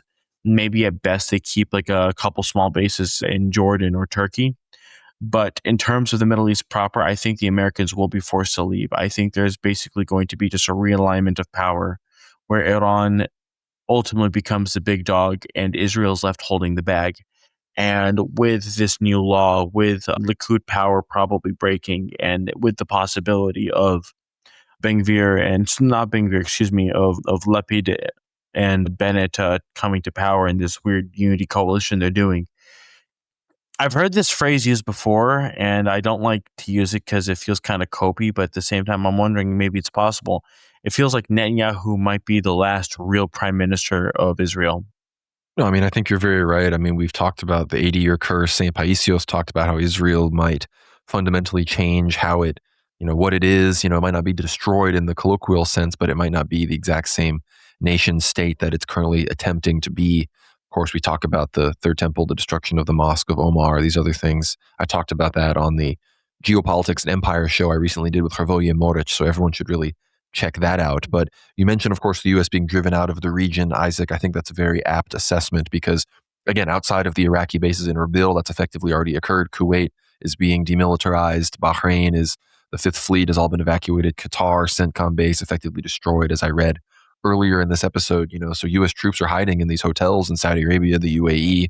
And of course, America has major base operations in the Western Saudi deserts and whatnot. So that might be, maybe they maintain something there unless something changes big. But yeah, they're being completely cleared out of the Gulf, and Oman is now their enemy as well. So there's Iranian territory is effectively expanding. Iran basically expanded its sphere of influence into Iraq, Bahrain, Oman, where it was only, where they were kind of latched in fierce 50-50 influence battles against the United States. So very much an Iranian victory there.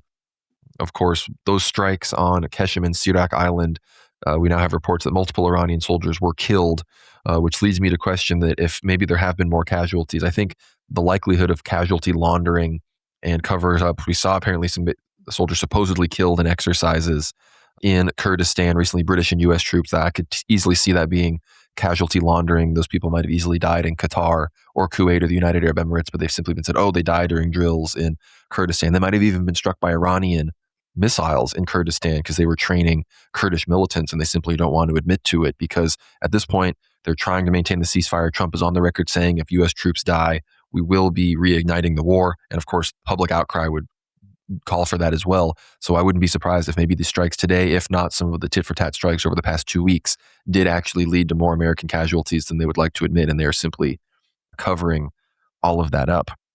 That's been happening pretty regularly. I remember when Qasem Soleimani was killed and the Iranians struck a base in Iraq, and you could see the Americans laundering the casualties for that. They did this multiple times throughout the excuse me. They did this multiple times throughout the war, to when it was hot a couple months ago. They did it a year or two ago when they claimed that SEALs were dying in training accidents, and Yeah, eventually you just see through it and you understand what's actually going on here. I think, again, they casualty launder because they actually don't want to really go back to war because they don't know how to restart this war without it being a giant cluster frustration like it was the first time. And so they're just sort of just trying to play this. They're trying to play this game of attrition, and again, they're waiting until after July 4th, particular, to see if maybe they can do just one more strike to get the Iranians to bend. I don't think they will, and I think that's when the war ends. The Americans try one more half-hearted attempt at, kind of breaking the Iranians. I mean, maybe they try to kill Mujtaba Khamenei. They'll do it, and then the Iranians will find someone else. It's just, Mm-hmm. I mean, I think really ultimately the big issue is that there's a lack of understanding of the Iranian government and of the Iranian people. And yeah. No, I totally agree. And I'm glad you said that, because I'm going to give a bit of a timeline prediction. This is probably what I think is the most likely way this is going to go, is exactly like you said. He's going to wait. There might be some more tit for tat, maybe one more larger flare up. They try to mediate, maybe some more scares of a memorandum of understanding or some deal. And then late summer, early fall, Trump will go hard, destroy Iranian infrastructure, all sorts of that. Like you said, maybe kill some of the leaders, maybe kill Ghalibaf or something like that. And they reform, and then Trump will withdraw, claim total victory, claim the new people in charge are working with him, even if they deny it. And they will, basically allow the Iranians and the Omanis to charge a moderate environmental fee through the Strait of Hormuz, maybe even deny that it's happening.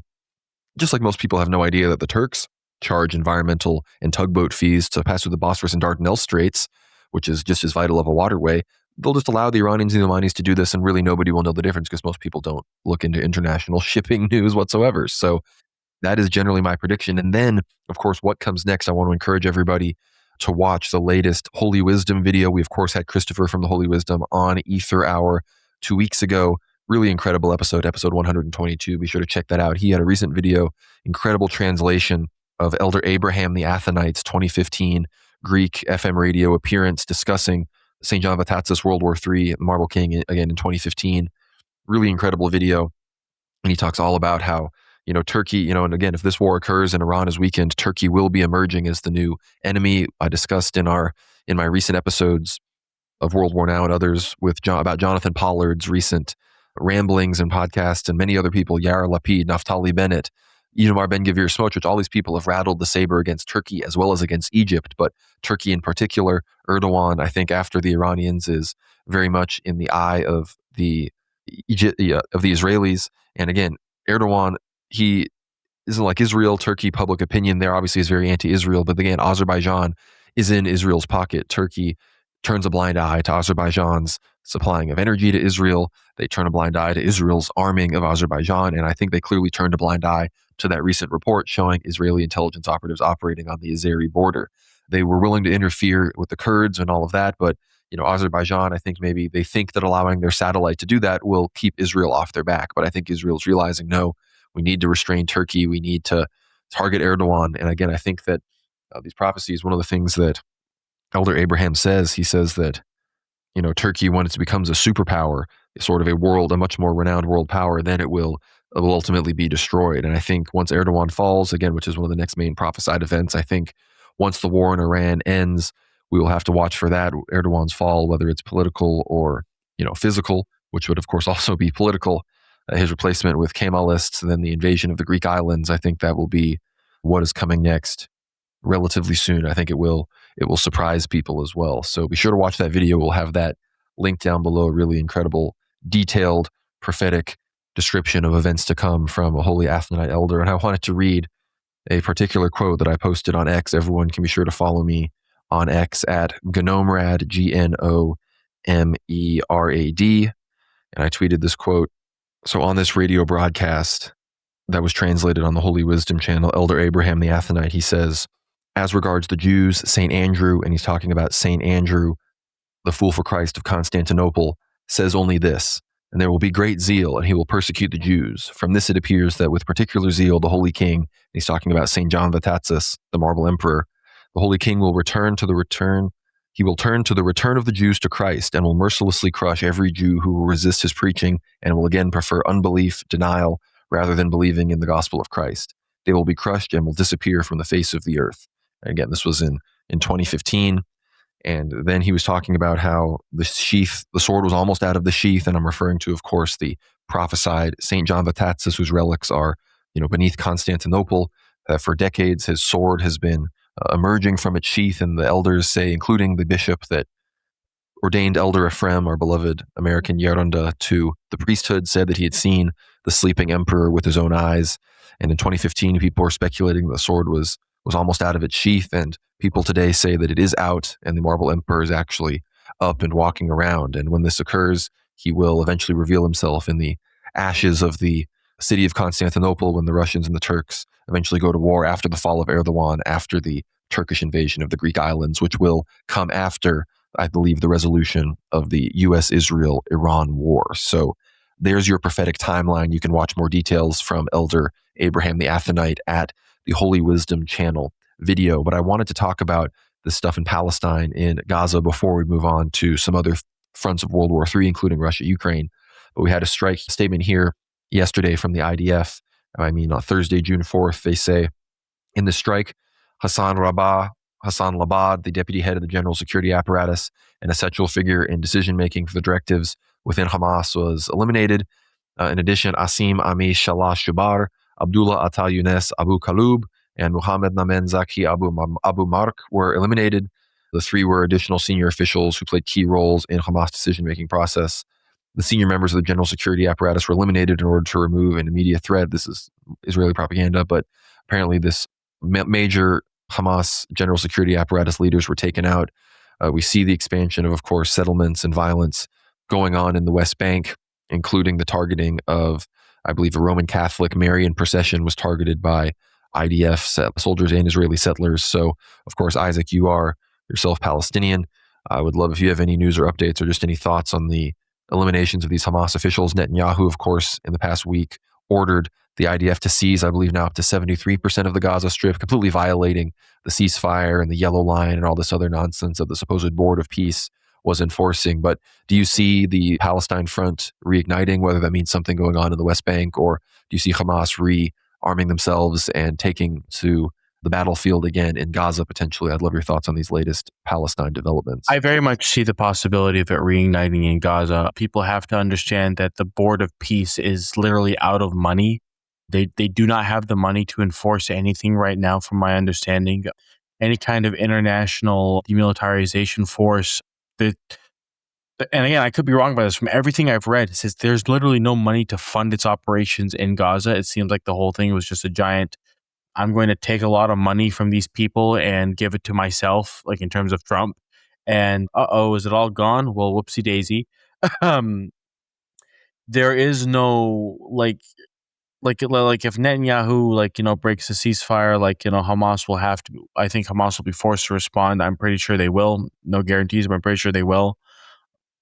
Again, they are rearmed, and they actually there are more people in Hamas now than there were at the beginning, October 7th, nearly 3 years ago.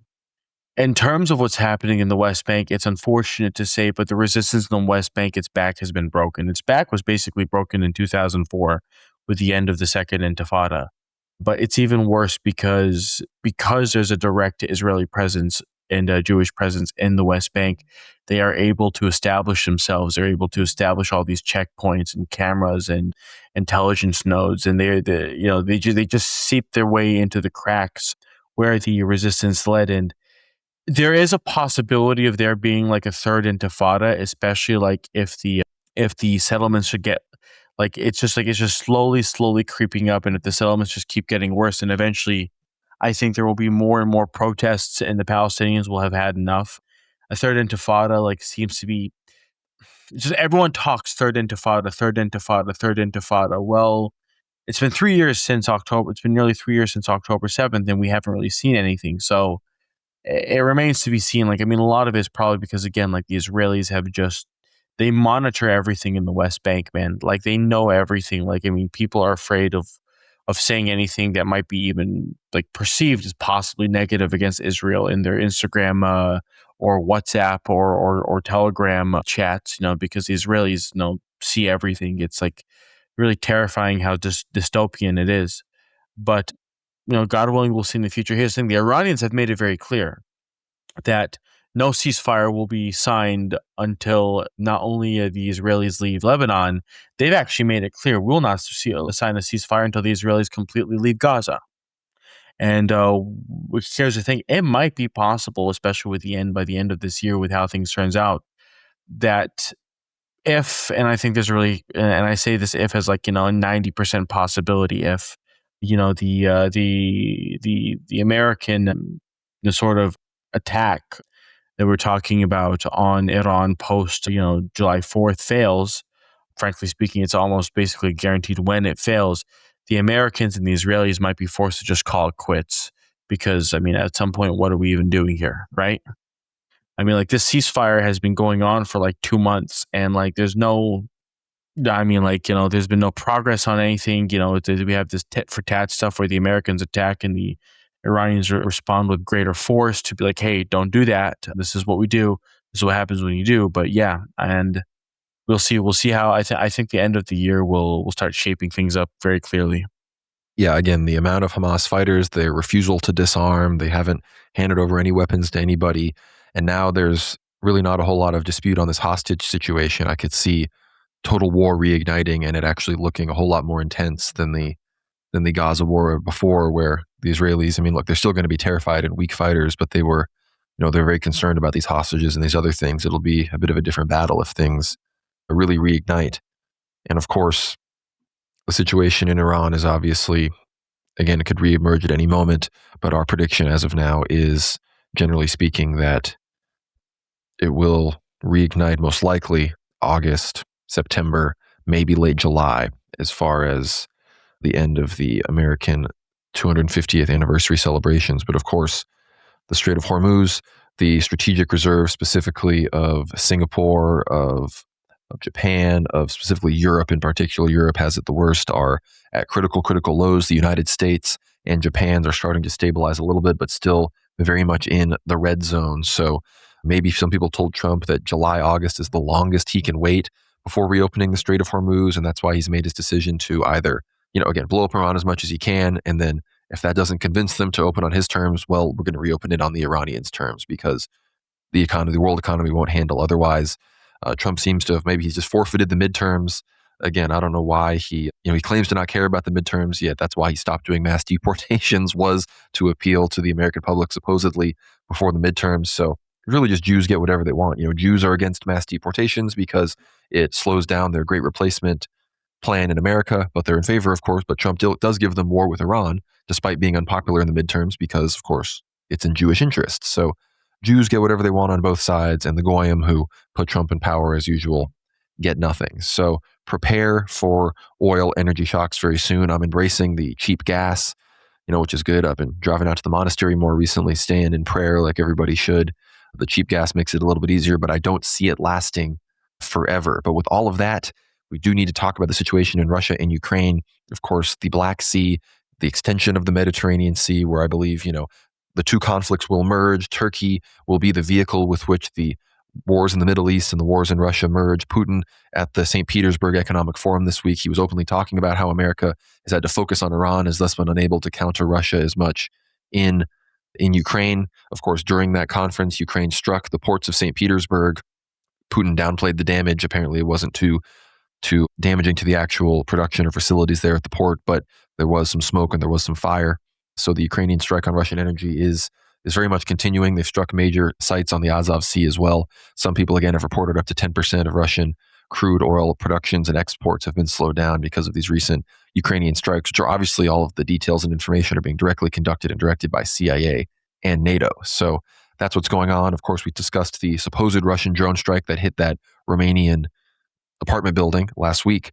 But this week we had another version of this. A Ukrainian unmanned surface vehicle lodged itself inside the Romanian port of Constanta, which is basically right near the same town where the previous drone strike occurred, and exploded before it could be disarmed by Romanian bomb squads. So the Romanian port of Constanța has been disabled by a Ukrainian unmanned vehicle. So again, the Romanians are very much suffering for their closeness, their geographical closeness to both Iran and Ukraine, and very much so their support for NATO and their hosting of U.S. forces and forces from the U.S. that are not just targeting and helping the Ukrainians with Russia against, and Europe defend against supposed fear-mongered Russian invasion, but they're also facilitating, of course, the air bridge from their base from the UK all the way into Israel to strike Iran. So they are viewed as a legitimate target by the Iranians as well. But much like the House of Representatives refused to pass a bill ending the war in Lebanon, they did pass a bill, the Ukraine Support Act, with a vote of 226 to 195, with 18 Democrats supporting the effort, joining. Apparently, Ilhan Omar voted against the bill. Interesting defection there. But the legislation was introduced last year by Gregory Meeks, the top Democrat on the House Foreign Affairs Committee, to provide Ukraine with over $1 billion in military and reconstruction aid. The legislation states that it will make up to $8 billion in direct loans available for Ukraine and the U.S.'s NATO allies. The bill also includes $250 million for Radio Free Europe / Radio Liberty, a state-funded media outlet, and authorizes it to open new bureaus to help expand its ability to reach audience on the periphery of the Russian Federation. So they're definitely going to use that to Ukraine, Belarus, the Baltic states, Armenia, Georgia. The bill was able to be brought to the floor after enough Republicans signed a discharge petition, and the passage of the legislation is seen as a rebuke of President Trump, who has continued fueling the proxy war in Ukraine, but mostly through a new NATO initiative under which U.S. allies pay for U.S. weapons being shipped to Ukraine. The passage of the bill comes after Russia launched a major drone strike and missile attack across Ukraine on Tuesday, killing at least 22 people. Russia said the strikes were a response to the increase in civilian casualties in Ukraine's drone attacks, which included a recent attack on a college in Lugansk that killed 21 students. Ukraine hit back on Wednesday with a massive drone swarm that killed at least 2 emergency workers in Russia and included attacks on St. Petersburg as the city was starting its annual economic forum. Of course, Candace Owens has been at this economic forum. She's been hanging out with people in Russia, hanging out with some people I know. So who knows? Maybe we'll see Conrad Franz and World War Now on the Candace Owens show sometime soon. But one of the big updates as well at that forum, Putin, and this is from TASS, he said, Russia has no objection to Ukraine's European integration, but it opposes the transformation of the European Union into a military bloc, Russian President Vladimir Putin said at a meeting with heads of the world's leading news agencies organized by TASS. We are aware of the proposals made by German Chancellor Friedrich Merz that Ukraine should become an associate member and so on. This does not concern us at all. We have no objection. Go ahead, Putin said. However, we are against the European Union turning into a military bloc. He emphasized, adding that this is a cause for concern. We are not opposed to any form of economic integration. Go ahead, the president said. Of course, this is in response to the new government in Hungary, led by Peter Magyar. They have basically rescinded Hungary's veto of Ukraine beginning the process of joining the European Union. So Ukraine is now in the same boat as Turkey, Serbia, Montenegro, these other countries that are sort of in varying different processes of conforming their country's laws and civil society to join into the European Union. So again, kind of interesting that Putin says that. I think he says that under the implication that the majority of the territory that he cares about in Ukraine will simply be integrated into the Russian Federation, so it won't matter what the rump state does.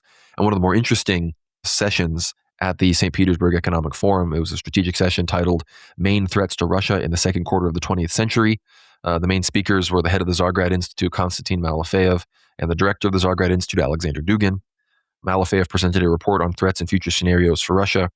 They presented 2 scenarios, a pessimistic and an optimistic scenario. In the pessimistic scenario, they said by 2036, Russia would face defeat in the special military operation and a direct confrontation with the West, and by 2050, colonization of Russia by its enemies, which again, these are things that I remember giving in my speeches in Russia that Malafeyev and Dugin heard about the potential seizure of the east of China, of Russia by China, other places in the south. If Turkey is allowed to expand its influence and Iran falls, the south of Russia would be a threat of cannibalization by, its Balkan enemies and these other sorts of things. So very interesting. They seem to have also come to similar conclusions.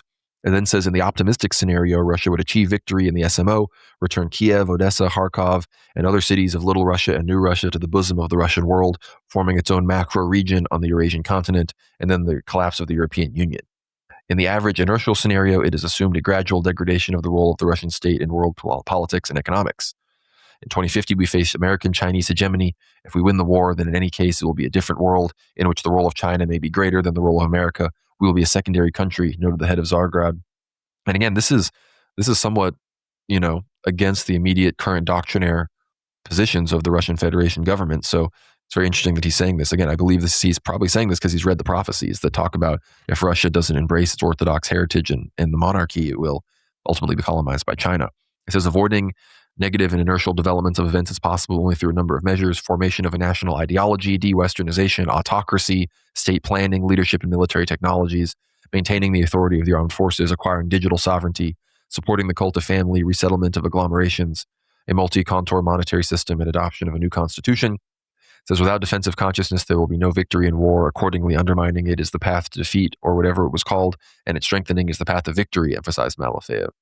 In his speech, Alexander Dugin noted positive macro trends. However, positive changes are proceeding at extremely low rates, which puts the future of Russia and people at risk. Ideology is needed, otherwise Russia's end. Is de-Westernization needed? Yes, it is needed. Otherwise Russia ends. Everyone thinks so. There's a vector, but slowly nationalization of elites is happening, but slowly autocracy exists with us, but it is not recognized. One cannot say it is bad, but again, it is not radical, lamented the director of the Zagreb Institute. So yeah, some very interesting strategic takes there. Again, I believe that some of my analysis has broadly been integrated into that sphere, because the first speech I gave in Russia was to a private panel of Zagreb people, including Dugin, Malafeyev, Sergei Ryabkov, Dmitry Simes, so some big people. So that was back in 2023. So I think we are, I like to think I made a difference pushing Russia towards its monarchist, orthodox, autocratic roots, as opposed to clowns like Hinkle and Haas who wanted to return to its Soviet Jewish roots. But as far as actual updates, I discussed the drone strikes across St. Petersburg, across the different facilities on the Azov Sea, elsewhere by the Ukrainians, of course, directed by the United States. The big situation on the front lines is Konstantinovka has effectively fallen to the Russians. This is from Thorkill and CIG analysis. It says the situation in Konstantinovka deteriorated for the Ukrainian army as Russian troops have consolidated control over a low-density neighborhood in the city's northwest. Last week, as reported by many observers, Ukraine finalized the withdrawal of its drone operators from the city, as it was too dangerous for them to stay with so many infiltrations by Russian troops. Russian troops infiltrated the area from the village of Ilanovka, where some scattered Ukrainian positions still hold out. Ukrainians remain entrenched in Konstantinovka's central microdistrict, thanks to its apartment buildings, which provide ample cover. Battles like Pokrovsk-Myrnograd, Avdiivka, and Toretsk have shown that the Ukrainians can keep a sustained defense even when semi-encircled. However, the few soldiers from the units stuck in cities under such circumstances make it out alive, retreating towards their own lines. So the complete encirclement of Konstantinovka is effectively complete. There's now just a holdout of people at the center of the city. So I wager, really before the end of the summer, Konstantinovka will be fully under the control of the Ukrainians. Another big update, of course, about Russia's periphery, of course, and this is big news. We were mentioning Azerbaijan, the Nakhchivan exclave, the Iranian strike there in response to the Azeri intelligence operations going on their northern border. This is from the Cradle. The title headline, Armenia's Trump route widens the fault line between Washington, Tehran, and Moscow. It says on the eve of Armenia's crucial parliamentary elections on June 7th, which I guess I'll have to cover on a future episode, hopefully when Dmitry comes back. It says U.S. Secretary of State Marco Rubio, during a brief visit to Yerevan on May 26th, signed 3 highly significant agreements in a meeting with Armenian Foreign Minister Ararat Mirzoyan. These included the framework agreement between the Republic of Armenia and the United States of America on strategic cooperation concerning the Trump route for international peace and prosperity, known as the TRIP, the Charter on Comprehensive Strategic Partnership between the Republic of Armenia and the United States, and the Republic of Armenia, United States of America framework for securing the supply in the mining and processing of critical minerals and rare earths. Rubio's brief visit, which lasted only about an hour at Yerevan Airport, was a clear signal of U.S. support for Nikol Pashinyan's government ahead of Armenia's pivotal parliamentary elections on June 7th. Over the past several years, Pashinyan's administration has gradually distanced itself from the Russian Federation and Moscow-led regional institutions, including the Collective Security Treaty Organization and, more recently, the Eurasian Economic Union, while seeking closer ties with the EU, NATO, and the U.S. In this context, the U.S. Secretary of State, who traveled to Yerevan 2 weeks before the elections, expressed strong support for Pashinyan and his team, stating, "You, Ararat Mirzoyan, the Prime Minister, and your team are paving the way for a brighter, more independent future for Armenia." Donald Trump wrote in a post on Truth Social, "Prime Minister Nikol Pashinyan of Armenia, a great friend and leader, is making his country strong and wealthy and very secure. Nikol completely shares my vision of peace and prosperity for Armenia and the entire South Caucasus region. Nikol has my complete and total endorsement for re-election on June 7th, 2026. Armenia also hosted the 8th Summit of the European Political Community on May 23rd, which constituted another indication of Western support for Pashinyan's government. Nevertheless, it remains unclear whether such support will ultimately translate into an electoral victory for Pashinyan's Civil Contract Party over its nationalist and conservative opponents. A recent example is Hungary, where the visit of U.S. Vice President J.D. Vance to Budapest and his participation in an election rally alongside Prime Minister Viktor Orban failed to prevent Orban's defeat in the parliamentary elections after 16 years in power.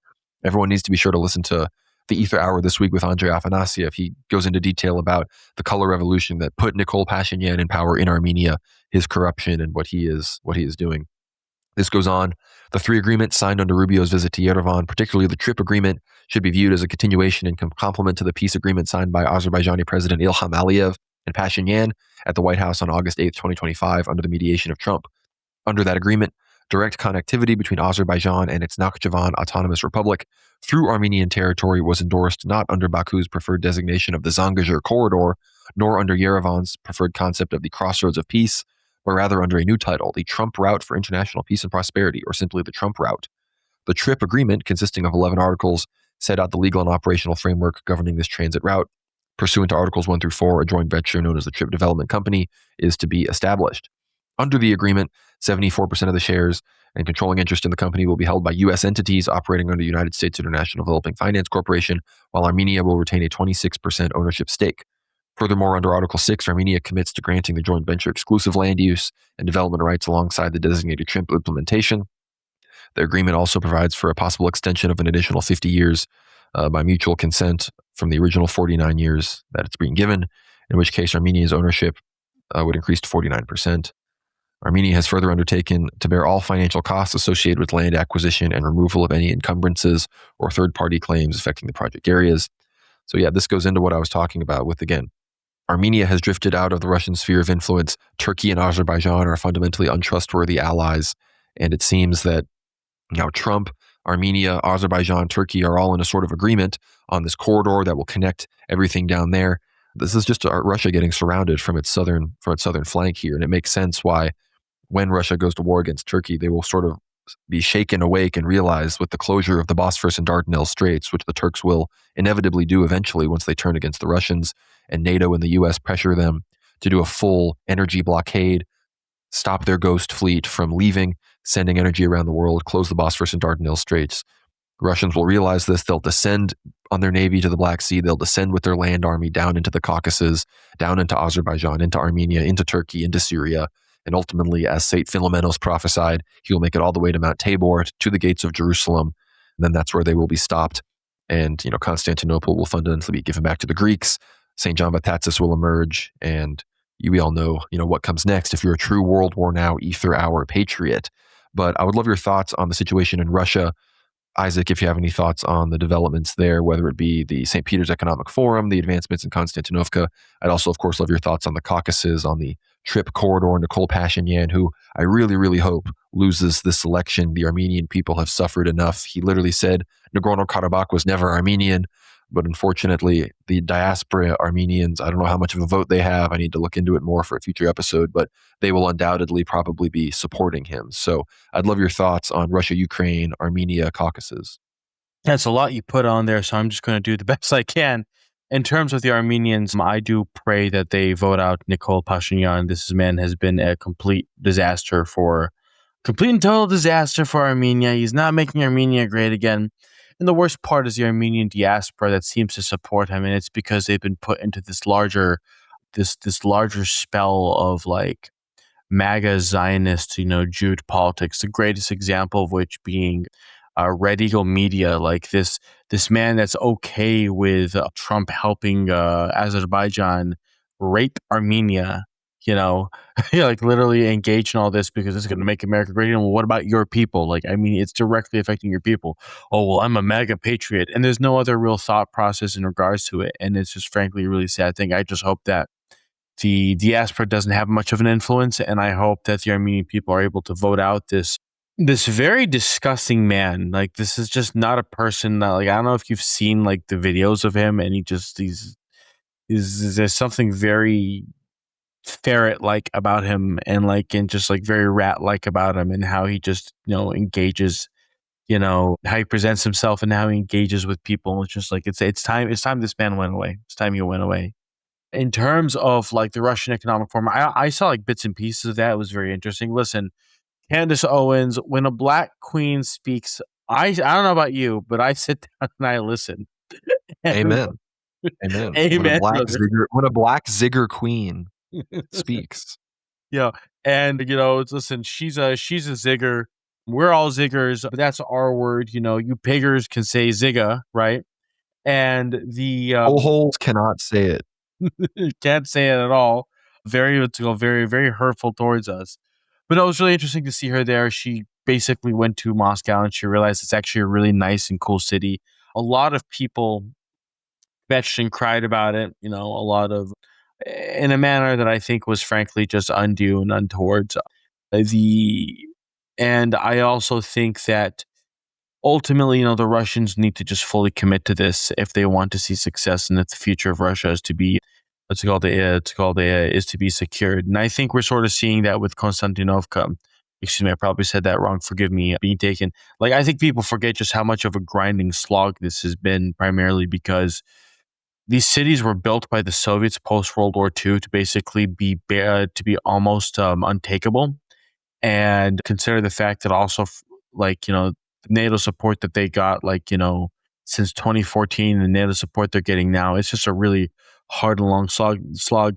They seem to be, correct me if I'm wrong, but basically they're gearing up for a summer offensive if they've not already started. I would assume the taking of Konstantinovka would indicate that this summer offensive is started. I haven't paid too much attention to the politics, but it's ultimately just about taking that small ring of cities and the Donbass. And once you do that, you basically break the line. And I'm not entirely sure what else there is to defend with what men after that. No, everyone be sure to check out. I'll have it linked below. It'll be the Ether Hour link, my status update with Andrei Afanasyev. He brings us the latest from the front lines, from the force posture, from the latest offensive as they continue to advance. He also gives us some interesting details on the governing administration of the not official Russian regions, but the large occupied regions in Kharkov, Sumy, Dnipropetrovsk, and elsewhere. So be sure to check that out. Great Ether Hour episode 123. So there are 123 plus episodes of Ether Hour for all of you to enjoy if you get behind the paywall for a very, very moderate monthly fee that helps keep these weekly World War Now analysis episodes free and gives you, again, access to some incredible content. So the situation in the Caucasus, before we turn to some domestic regional American news here, we have to have an interesting report just emerged from Rerum Novarum here. It says France has recalled 3 foreign intelligence agents from the Republic of Georgia after they demanded that they leave the country, threatening to reveal their identities if they stayed. Georgia's State Security Service alleges that agents attempted to recruit someone close to Bidzina Ivanishvili, the billionaire oligarch and former prime minister who founded the ruling Georgian Dream Party. The State Security Service also said they had extensive information on other intelligence activities from European countries and called on them to withdraw their agents or face similar consequences. So it appears the Georgians are cracking down on some more Western intelligence, and we know it is the French that have sort of run point with the Americans on cleaving Armenia away from the Russian world, away from the Collective Security Treaty Organization, away from the Eurasian Economic Union, which they have been leaving, and pushing them into the European Union, which again, it's a strategy against Russia. Mostly the interest in Georgia is to counter Russia, but Armenia, it's against Russia. It's also against Iran. Iran and Armenia are still close allies. Armenia may have turned on Russia, but they have not turned on Iran. They've been using major Iranian air defenses openly in their military parades. They're all also still using a lot of Russian equipment in that, but they're not hiding the fact that Iran is one of their main military providers. They still do open military drills and collaborations with the Iranians. So the Armenians and the Americans, specifically the Americans, want to get the Armenians away from there. But the French have always been a little bit more willing to collaborate with the Iranians. So perhaps it'll be the Americans that will have to tell Armenia that they need to shape up and effectively turn against Iran. But the Georgians seem to be very adeptly de-Westernizing and kicking out Western intelligence agents, preventing color revolutions, and truly forging a neutral pro-Georgian path. They're not just embracing everything the Russians want either. They're still Georgian nationalists. They still demand withdrawal of Russian forces and full integration of Abkhazia and South Ossetia and the returning of people home. So it's a very interesting development. We got to pray for Georgia and their new Patriarch Shio III. So I hope they can succeed. But big news out of America, Representative Thomas Massie, as he is now a lame duck. It appears he's going out with a bang. He's announced that he will conduct a speech on the floor of the House of Representatives to honor the sailors of the USS Liberty, 34 killed, 171 wounded by an IDF attack against the ship on June 8th, 1967. So that will be, he's invited all of the survivors and the living members of the Liberty, living crewmates, to come and attend. He's just trying to, get as much anti-Israel stuff, I guess, on the official congressional record as possible before he goes out. So Godspeed to him. Political casualty of total Zog control of the United States, highest spending ever in a House congressional race to get him out in the Republican primary there. So a real tragedy. Speaking of Congress people, we did have Rep. Eric Burleson come out. Everyone's talking about World War III, and now he's coming in and talking about how apparently he has spoken with intelligence people and other agents from the military and others who have told him that we are in possession of an alien egg-shaped craft that people have entered and have lost time. Apparently, it can move in ways that supposedly defy our current understanding of gravity and physics, of which I was never convinced, by the way. But that's what we're getting now. Apparently, we're getting Alien Disclosure Project Bluebeam. Maybe once the World Cup kicks off, Trump tries to tell the news, they're going to send a message out to the news media, stop reporting on Iran. And then, we'll get alien disclosure and people will sort of forget about it. And then we can go back to war in August, September. And this time we can use directed energy laser weapons and anti-gravity tech or something against the Iranians now that we've done disclosure. And I'm serious about that. That sounds like a joke, but there are 2 U.S. naval ships deployed currently in the Persian Gulf blockade that are equipped with directed energy weapons, Orion laser systems that, of course, are largely used to shoot down incoming weapons. But there, I believe, are offensive capability versions of these DEWs that are being developed. And if they do some kind of alien disclosure, which then allows us to officially integrate, quote unquote, hidden space tech, which of course is just, secret demon tech, I guess, or just, secret military experiments that have been going on for a very long time. I obviously don't believe in aliens. The aliens are, of course, demons.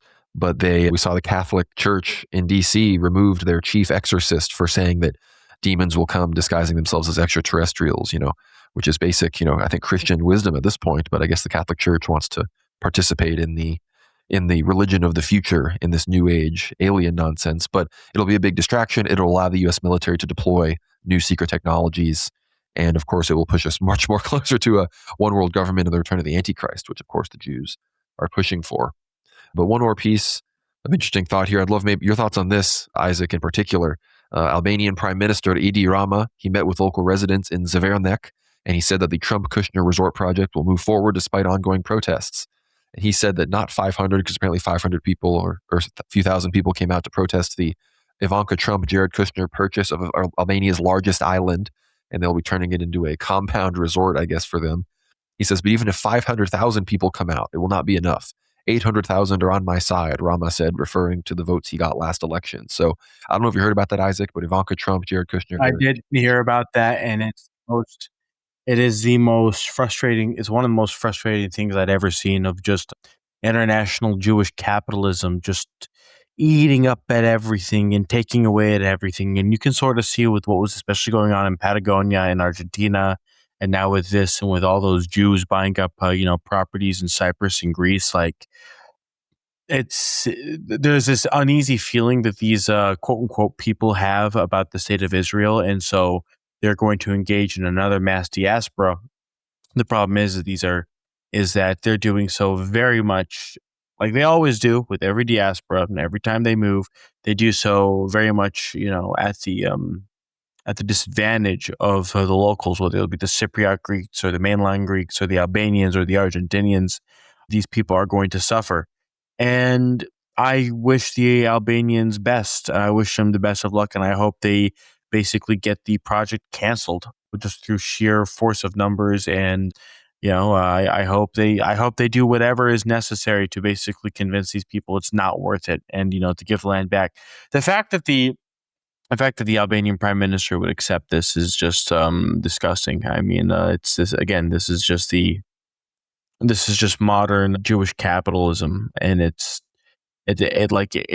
revolts me. It revolts me. In terms of the internal politics you're talking about with the UFO, I am so sick of hearing this stuff, and I am tired of Joe Rogan types talking about it. It's not real. It's not real. Stop it. Like I don't want to hear this anymore. The government's lying to you because they're trying to distract you from other stuff. And on this June 8th, when Thomas Massey, memorializes the USS Liberty, may God have mercy on the souls of those who died. And wonderful. All the best to Phil Turney, who is one of the survivors, who talks about this and advocates for it. And may God, non-ironically, may God punish Cam Higbee for trying to make him out to be a liar. I don't know if you remember that interview that Cam Higbee gave to him. Mm-hmm. Yeah, it's just I A funny thing is, Jake Lang was released from prison today, and I hope that Jake Lang and Cam Higby go to Minneapolis together, do another anti-Islam protest, and I hope I hope the Somalis eat them both, eat them alive. Just do the world a favor. But that's my take on the internal American politics. Like internal American politics are just literally, it's like Ezra Pound saying it's called enjoying the insane asylum, straighten your tight it's called tighten your straitjacket. You know. Yeah, my American domestic politics are so bad that I started a foreign policy geopolitics show, so I didn't have to freaking think about it. That's the situation. But of course, Edi Rama, Albania, it's like a total Zog technocrat state. It's ridiculous that the Serbs and the Serbian world have been sort of gaslit into thinking that an alliance with Israel is necessary to counter, the Albanians and the Bosniaks and the Kosovar Albanians, because it's like they're just as zogged out and pro-Israel as you guys. Sure, they get support from Turkey, but that's due to Ottoman legacy, not because of some kind of we're all anti-Zionist together or something like this. And Albania, they have freaking AI cabinet member in ED, they're like treasury or their minister of education or something like this. It's a literal AI bot that like talks to them and has had quote unquote birthed AI LLM children. Extremely just strange behavior. They tried to create the world's smallest state, independent state, a sort of Sufi version of Vatican City a few years back, which of course failed. So just nonsense. All these Muslim countries like, the UAE, Qatar, Bahrain, they've got all these, kind of Zog, New World, New Money projects that are, funded again in collaboration with Jewish capital that I'm grateful to see the Iranians are bringing down in force. But here's something very important I want your thoughts on, Isaac. His Beatitude Patriarch Theophilus III of Jerusalem met with President Donald Trump in Washington yesterday to discuss the safeguarding of authentic Christian presence in the Holy Land and the broader Middle East. Their conversation centered on securing the right to worship and preserving the sanctity of holy sites for people of all faiths in keeping with the deep spiritual and historical roots of the region's Christian community. During the meeting, the Patriarch conferred on President Trump one of the Patriarchate's highest honors, the Grand Cross of the Order of the Holy Sepulchre. The Patriarch of Jerusalem reports, the Patriarch laid out a series of concerns and challenges facing the churches of the Holy Land. Chief among them were sustaining the authentic Christian presence, protecting holy sites, advancing human dignity, and strengthening the Church's mission of pastoral care, mercy, and peace building. The talks also touched on restrictions affecting both Christians and Muslims in the Holy Land in relation to the access to places of worship and religious observance. The meeting drew attention to recent Israeli-imposed restrictions on closures in Jerusalem affecting the Holy Sepulchre and the Al-Aqsa Mosque, which disrupted the local worshippers during recent religious holidays. This article from Ortho Christian goes on. You can find it on there. But of course, again, we all know Donald Trump loves flattery, and he's one of the most powerful men in the world. So will I immediately denounce and completely mock the patriarch here for what he's doing? No, but again, Donald Trump funded and supported the bombings of Gaza. He continues to support the settlers in the West Bank. Is it really appropriate to give him this award while all this persecution is going on? I'm not really sure. And people have talked about how fundamentally the lack of Arabs on the synod in Jerusalem and the lack of an Arab patriarchate. Again, I don't think Palestinian Orthodox Christians, Rum Orthodox Christians in the Jerusalem Patriarchate would necessarily demand that the patriarchate himself be Arab if the Greek patriarch simply took Palestinian concerns and were fundamentally pro-Palestine in their actions. But all we have is Bishop Attala Hanna, who himself isn't even on the synod. And again, you hear reports of certain churches trying to raise a Palestinian flag alongside the Greek flag, and the Greek bishops don't want to support something like that. So, look, I think we need more Palestinian bishops in the Jerusalem Patriarchate. And again, if not a Palestinian Arab patriarch, we at least need a Greek patriarch who is fundamentally pro-Palestine. We very much do. It is a shame how the Greeks kind of run this whole thing like a mob. And here's the funny thing is that, he's this old dude, Theophilus, and the worst and the funniest part about that is just he probably went there thinking like he was talking to a reasonable man, and he gave him that cross thinking he'd do something. Trump looked at that and he's probably forgot about it within an hour after meeting Patriarch Theophilus. He probably looked at him and thought, he's just some loser from the Middle East. He's just some loser bishop. Like, I've dealt with these loser clergymen. This is not like it's just like he probably forgot. I bet you my life, as I've given the opportunity, he's just tossed in the trash. It literally means nothing to him. It quite literally means nothing to him. And I think, yeah, it's like the patriarchate is incredibly frustrating. And the lack of willingness to them to actually embrace, like, the Palestinian Christians, their idea of holding on to this Greek identity simply because, I don't know. I mean, I don't know if you realize this, but like, your congregation has not identified as Greeks for like centuries, man. Like, this is just the issue I have with this. It's the part of larger issue I have with like Constantinople. It's just like, you know, I don't know. Sometimes I wonder maybe the best thing to do would have been to just move the Patriarchate to Athens. I mean, hell, the Antioch moved to Damascus after, Damascus was finally abandoned because like 500-600 years ago, it went through this major super earthquake that just destroyed the city. And like everyone just decided it was not worth rebuilding the city again after, an earthquake like that. And so they just moved to Damascus because, Antioch was essentially, again, it was destroyed in this earthquake. And I don't know. I just really just dislike how these people are treated. Again, they're like the idea that a Palestinian is not allowed on the synod, Palestinian bishop, it's just nonsense. I don't know. It's insulting. It's insulting. And the only way to actually really protect the church and to actually really protect the presence of Orthodox Christians in the West Bank and Palestine is to actually go out and to push this pro-Palestine thing. And I actually, let them have their, these people are Palestinians. They're not Greeks. They're not even ethnic Greeks, actually. They are ethnically, they're ethnically from the land. They're not Greeks. Some of them have Philistine DNA, sure, but like it's this Greek, ethnocentrism that literally just kills any real like progress towards like a unified metropolia in America. It's called, pushes away, like it creates a schism between Constantinople and Moscow. It prevents, Palestinian Orthodox Christians from being protected in the Holy Land. I'm just done with it and I'm over it. I really despise it. No, I agree. And again, I don't think that there necessarily shouldn't be a Greek presence in the Patriarchate of Jerusalem. I understand, the Greeks have done a decent job of maintaining their status as the largest landowner in Jerusalem. And that's why fundamentally the Jews and the Israelis are so scared of an Arab patriarch or even a Greek patriarch of Jerusalem who is fundamentally pro-Palestine, because then that, in their mind, that basically just means Palestine just expanded into the Israeli occupied part of Jerusalem even more so. And that's how it should be.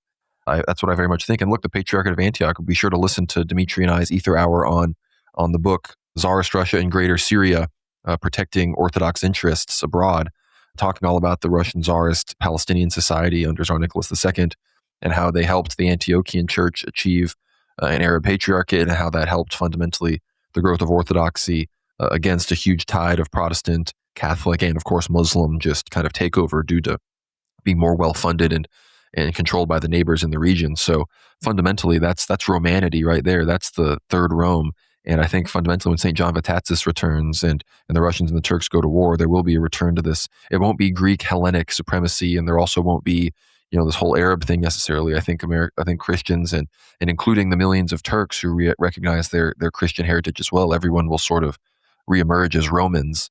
And there will be, this Mediterranean people will have this true Christian identity that won't have all of these, divisions that have led, the internal affairs of the church to be manipulated by negative actors like the Israelis and like the Americans. And of course, what's going on with the Fanar in Ukraine and everything, like you mentioned, Isaac. So hopefully we can move beyond that. And that's why the prophecies are coming about, because of these schisms and these things, we are getting a slap. But of course, speaking of persecutions, this from the Union of Orthodox Journalists. It says the head of the State Service for Ethnic Policy and Freedom of Conscience acknowledged that clergy are defrocked when they go to the front, but stated that his agency does not grant exemption from mobilization to UOC clergy, canonical clergy. The DESS head, Viktor Yelensky, stated to Ukrinform press conference that his agency had received requests for deferment from UOC clergy but rejected them. So UOC clergy are requesting exemption from draft orders and sending to the front lines, and they're just saying no because they don't recognize them as priests, I guess. He says, "We do not grant deferment to such people," Yelensky said, referring to one hierarch who received a deferment as an employee in a non-church field. At the same time, he acknowledged that a clergyman cannot take up arms If he commits even unintentional killing, he must be defrocked from the priesthood. So they're basically just claiming these people aren't priests and they should go die in the front lines anyway. The official also reported that Ukraine had received remarks from foreign religious centers, particularly from the U.S. Episcopal Conference, that mobilizing priests is unacceptable. Nevertheless, this had no impact on the actions of Ukrainian authorities. Earlier, the UOJ reported that Congresswoman Luna declared the mobilization of UOC priests illegal. And of course it is, and this is just more overt persecution from the Jewish Zelensky regime. No surprises there, but that's why the war is so tragic. As much as we support Russia gaining territory, it's tragic that he is, in many cases, forcibly mobilized canonical clergy are dying on these front lines as Russia advances. Of course, another report here, I tweeted about this, Metropolitan Hilarion Alfeyev, everyone's favorite disgraced former head of the DECR of the Moscow Patriarchate, the External Relations Department. He's now been reassigned from his assignment in the Czech Republic after being released by the police, after being cleared of drug accusations. He is now being reassigned to Brazil. The article says here, after the incident in Czechia, Metropolitan Hilarion will continue his ministry in the Argentine and South American Eparchy. Patriarch Kirill of Moscow and Al Rus has reassigned Metropolitan Hilarion Alfeyev to serve in the Argentine and South American Eparchy. The corresponding decree was published on June 3rd, 2026 on the official website of the Moscow Patriarchate. According to the document, Metropolitan Hilarion's place of ministry has been designated as two parishes of the Russian Orthodox Church in Brazil, the Church of the Holy Apostles Peter and Paul in Santa Rosa, and the Church of the Holy Apostle and Evangelist John the Theologian in Campina das Missões. The decree stated that the decision was made because it is no longer possible to implement the Holy Synod's resolution on December 27, 2024, which had assigned the hierarch to the Church of the Chief Apostles Peter and Paul in Karlovy Vary, Czechia. As the UOJ reported, on May 27, 2026, Metropolitan Hilarion announced his departure from Czechia after a high-profile detention. According to Czech media, police action followed the discovery of containers of the white substance in the hierarch's car. He was later released without charges, bail, or travel restrictions. The Metropolitan called the incident a provocation and rejected all allegations against him. And of course, video exists of Metropolitan Hilarion getting in bed with his young Asian subdeacon and cuddling up against him. He also is a known ecumenist and has, extensively pushed for weird unions with Rome and whatnot, and of course was extremely pro-vaccine, going so far as to say that it was effectively a sin to not get the vaccination. So Metropolitan Hilarion, unfortunately, seems to, whether he has blackmail on other people in the church or something like this, unfortunately, is not being laicized, despite obviously being unfit to be a bishop. They're just sending him around, and now he's being exiled all the way out in Brazil. So I think either, I guess he'll do something bad in Brazil and maybe they'll be forced to laicize him, or we're all just going to slowly but surely forget that he exists. So, well, God willing, we'll just forget that he exists, and eventually he does get it's a blessing of both. We'll have a blessing of both. Hilarion Alfeyev has been a very disappointing figure in the church. Some years ago, I actually thought he was interesting. I thought that he would be a bridge between, a hardcore traditionalists and people who are interested in seeing the church express itself in the modern age, and seeing how the church could express it in the modern age. But it just turns out he's just, frankly, just a degenerate. So, God willing, God will punish him. Yeah. Yeah, unfortunate. I've talked to some people that have still tried to defend Metropolitan Hilarion when I was in Russia, some people that used to work with him, and I respect their loyalty to someone that brought them into the faith and strengthened their faith, but fundamentally, even if somehow the excuses I've heard is he was literally autistic and doesn't understand interpersonal relations, and even if somehow this was some kind of weird Michael Jackson platonic cuddling situation in this bizarre video, that's still completely unacceptable, and we can't have bishops. Well, you said earlier in the thing, I didn't catch it, like apparently he was caught with cocaine, or?